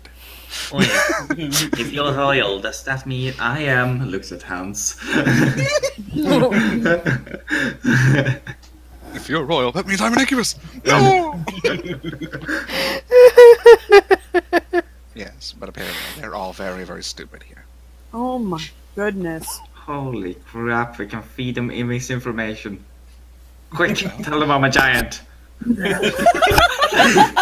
disguise. You know, I have done a disinformation campaign before. Shady Biz. Are you trying to say that you could spread him? Wait, what? I Wait, spread what kind of- information that would allow? Well, it was partially true, partially incorrect. I'm trying to clear the name of the Ryan Roses. But I could wander through different taverns and spread whatever information is needed. You'd be amazed how much information is believed when multiple people come up with the same rumor in different locations. So what rumor are you suggesting we spread? Rhiannon, can I say? Well, nothing right now, but apparently these people are very stupid, and I could probably spread whatever information I want. And they'd honestly probably believe it. I don't know. I mean, if they believe that you're a royal, no offense. Yeah. No. And apparently believe that that one hates druids. Bloody druids coming here, taking our trees. and that I'm a salesman for fun. So, if there's something that happens that comes to light, and I could probably spread a rumor that might make it go away. Good to know. Pterodactyl walks away. I like this plan. Still questionable about that guy. Mm-hmm. Yep. Rhiannon will just kind of like nod at will. Yeah.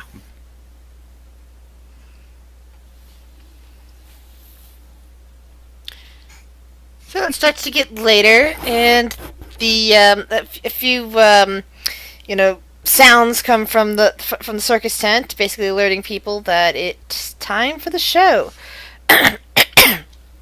There's a couple local individuals who are serving as ticket takers at the front door. One of them's actually got a bit of the meat on a stick in one hand as they're just taking the tickets in their other and dropping them down into a bucket. They're all like saying, "Welcome, welcome, it's gonna be a good time."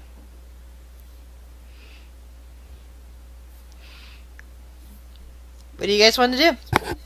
Grab some Go seats. Yeah. Buy popcorn. Yeah, I want to buy some. I want to buy some mystery meat before I go in. But yeah, Are the seats chairs?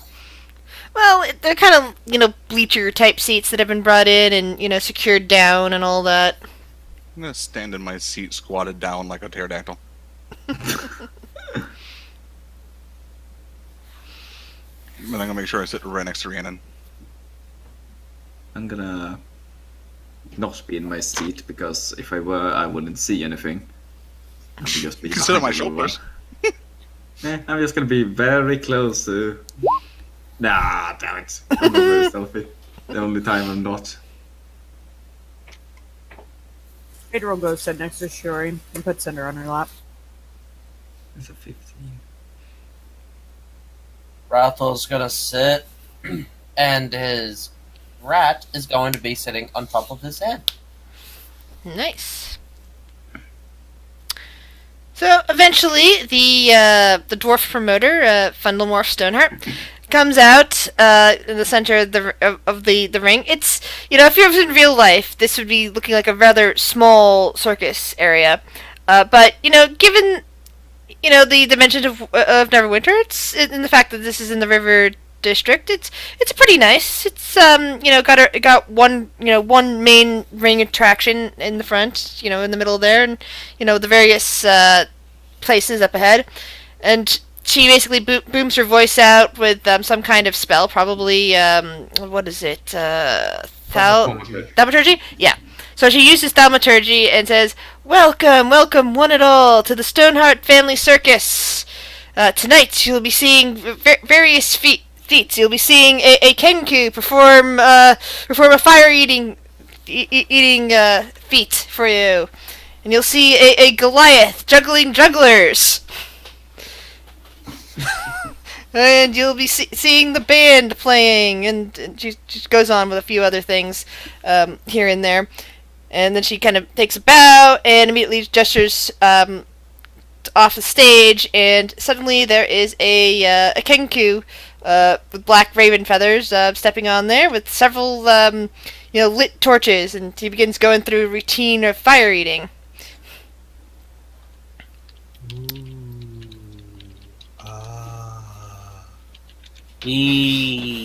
Oh. murmur, murmur, murmur, murmur. At one point, he drops one, and it sets his feathers on fire. At which point, he starts squawking. Oh god. Hold on. Hold on. Two little kids come running out with buckets of water. They're kind of like dressed in kind of clownish clothing, and then they come running out with buckets of water and start throw it on him and hose him down. And you hear him shout something about like, "I haven't done this in a while. I barely remember." At which point he's kind of escorted off the stage. And there's a couple of laughs and a couple of boos, and you see the dwarf woman come back out and kind of grimace and say, I'm sorry about that, folks. He's apparently having a bad night. What are you trying to insight, Rhiannon? I want to make sure that he's really hurt. That's all. Yeah, you can kind of smell the singed feathers from here. Yeah. I was just But she says, "Okay, we're gonna move on to our next act then, and you're gonna see some exotic animals." And out comes the Tabaxi Wrangler, and he starts off with the small pterodactyl, and as he demonstrates it on his hand, lets it fly around above his head on a tether, he then whistles, and a larger pterodactyl detaches from the top of the tent and just drops down behind him. It's almost as big as he is. Ooh. Uh-oh. And the thing stretches its wing and it goes squeak! And the crowd gasps. And the pterodactyl then, uses its feet and picks him up, and they go flying around together. And it's like, clearly this is how it's going because there's some music playing, and he's being flown around with the pterodactyl grip, the large pterodactyl gripping him, flown around in there doing some dips and dives, and his feet nearly touch the crowd at one point. And eventually he's landed in the center, and the big pterodactyl lands behind him, and the little pterodactyl just kind of sits on his head. And he gives everybody a bow, which nearly causes the little pterodactyl to fall off. The little pterodactyl can grip in hard on that fur. Phaedra's thinking about the jungle and Chult's watching them, the beasts. And everybody's clapping and cheering and having a good time, and he goes off, and the next act is the jugglers, which starts off with Meryl, Frendelmore's sister, with some balls. There's a kobold juggling daggers, and there is the Goliath, who is apparently going to be juggling them. Running up is a small gnome, who apparently isn't juggling anything, but is kind of shaped, shaped like a ball almost. And just grins, and he's wearing, basically tucks his arms in and pretends he's a living ball, as the Goliath picks him up and starts juggling him, and the dwarf is juggling her balls, and then the Goliath picks her up and starts juggling her, and the kobold starts juggling juggling daggers, and the Goliath just picks her up and starts juggling all three of them. So you see, hearing more gasps from the crowd as the spectacle is unleashed, a Goliath juggling people that are juggling. Wow.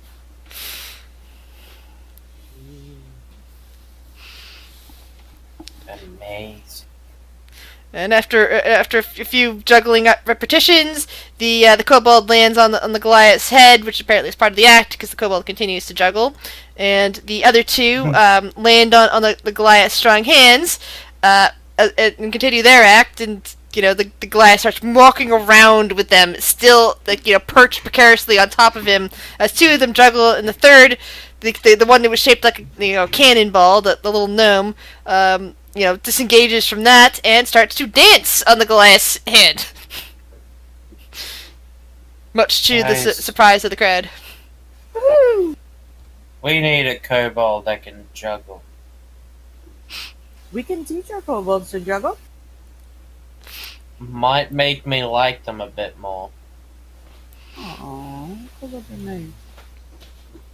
They keep calling me purple guy. You keep calling them small dragons. What they are? It's a compliment.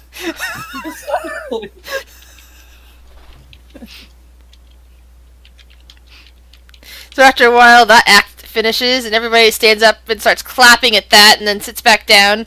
As the next act is I don't know again. We'll have to look it up in a bit. As the next act comes out with apparently some kind of exotic snake dance. There is a woman with auburn hair. She comes tromping out and flashing her green eyes at everybody. and a rather large snake. It looks like actually, it kind of looks like a small constrictor snake. You know, because how big constrictor snakes are. You know, some music, some really strange music. You know, flute music starts playing, which apparently is what the goblin on the side is doing. The goblin is just sitting there and he's playing a flute. And she and the snake begin to dance. Like, you know, it's almost like she's copying the snake movements, or the snake is somehow following her. It's really hard to tell which is which, but they kind of dance in synchronicity, which is just, you know, given a snake and a snake's general intelligence, that's just, you know, very hard to do, which is really getting, you know, good response from the crowd at this point. At this stage, the rat is also dancing. The rat is dancing. You know, if you kids giggle from behind you, Ralthor. I think Rhiannon starts sketching at this point. Just trying to draw it. Yeah. So as the evening progresses, you see basically not too many more acts, but there's like at one point a musical interlude where the various people in the acts all take out various instruments and start playing. The main dancer goes back to dancing, this time by herself. And it's just like, you know, it's dancing out all the strings of music that the others are playing around her. And it's like she's just so fluid in her movements, like just so secure in her body, and that it's captivating the audience. And eventually, the Fundelmorph comes back onto the stage, and everybody else is you know, lined up around behind her and says, "Thank you. Sorry about the first act. That he's actually been away for a while and hasn't fully recovered his memory. But His memory? that's what she says. Yes, we'll be here for the rest of the week. Please tell your friends, and if you wish to come back, you're always welcome." And everybody takes a bow, and, you know, they start, you know, the house lights or whatever come up, like the little enchantments that do that, and people start filing out. Ralpho's eyes just lit up with curiosity.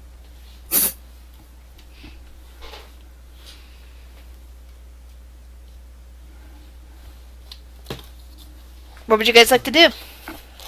What time is it? It's probably around 8 at this point. You know, it's evening and all. Let's try and make sure we get there. It'll take us a little while. Yeah, it's a walk, serious walk. Yeah, One step at a I time. would love to stay though, but we have to go. James, make sure Rhiannon is safe. And Gamil, I'm gonna say, would that be an uncommon? I think so.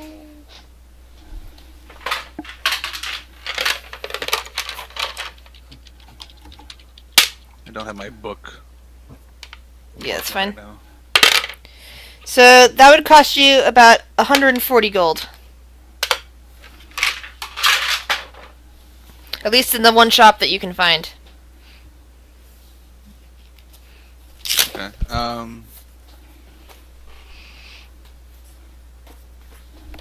He probably would have before leaving then. Okay. Do you mind if I borrow a little gold so I can memorize a spell? Might prove useful.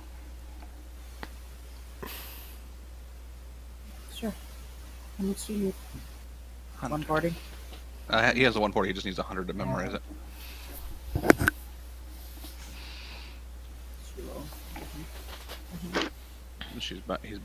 He would have purchased the Feigned Death spell.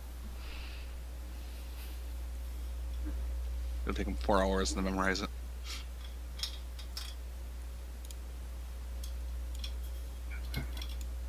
So by midnight, he will have that and his ritual. That's good. Is there anything else you guys wish to do before heading over to the graveyard? Is the guy that's selling the meat on the stick still up? No, at this point he's packing everything up and, putting whatever he has left away. Rhiannon? I can't hear anything. Shit. Hello? Hello. Hello. Hello. I think we lost. Simply. Yeah, I just hear him go, uh-oh. Hello. Hello. Hello. Okay, I can hear you guys now. Yay! I accidentally, Yeah. dislodged the headphones. So, meat on the stick guy is currently packing up and putting all of his supplies away. Wait, I want one. Rhiannon is going to, before everybody leaves,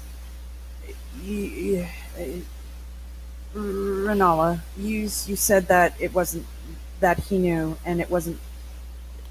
You mentioned something about not being safe. I don't think I should go back to the castle. I think I'm going to go back to my temple. You can find me there. It's not a castle you guys were staying at. You were staying at the Windstar Manor. Manor. I said the wrong word. Okay, I was just making sure. Alright, we'll keep an eye for you there. I'm not so sure about. Get Alright. basically following behind. Eventually, he will just probably change his disguise to something more, probably more akin to her following, like the priest that he's seen, that like her, using her as an example. Alright. So white and purple robes, amulet with an eye on it. Anyone else?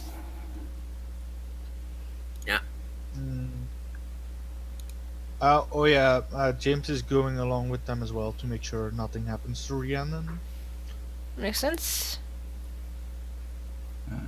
Will is gonna follow the group to the graveyard. Okay, so that is where we will pick up next week. Shenanigans in the graveyard, and hopefully by then Rick will be able to join us. Mm-hmm. He should be, because I already said this, but I wouldn't have thought that the Optus people, the internet people, would come and fix it during the weekends. Okay. So hopefully, since it's weekdays, they should be getting onto it today. Yeah, but I mean, hoping it doesn't break Hopefully. down again next weekend is the thing. That too. Yeah.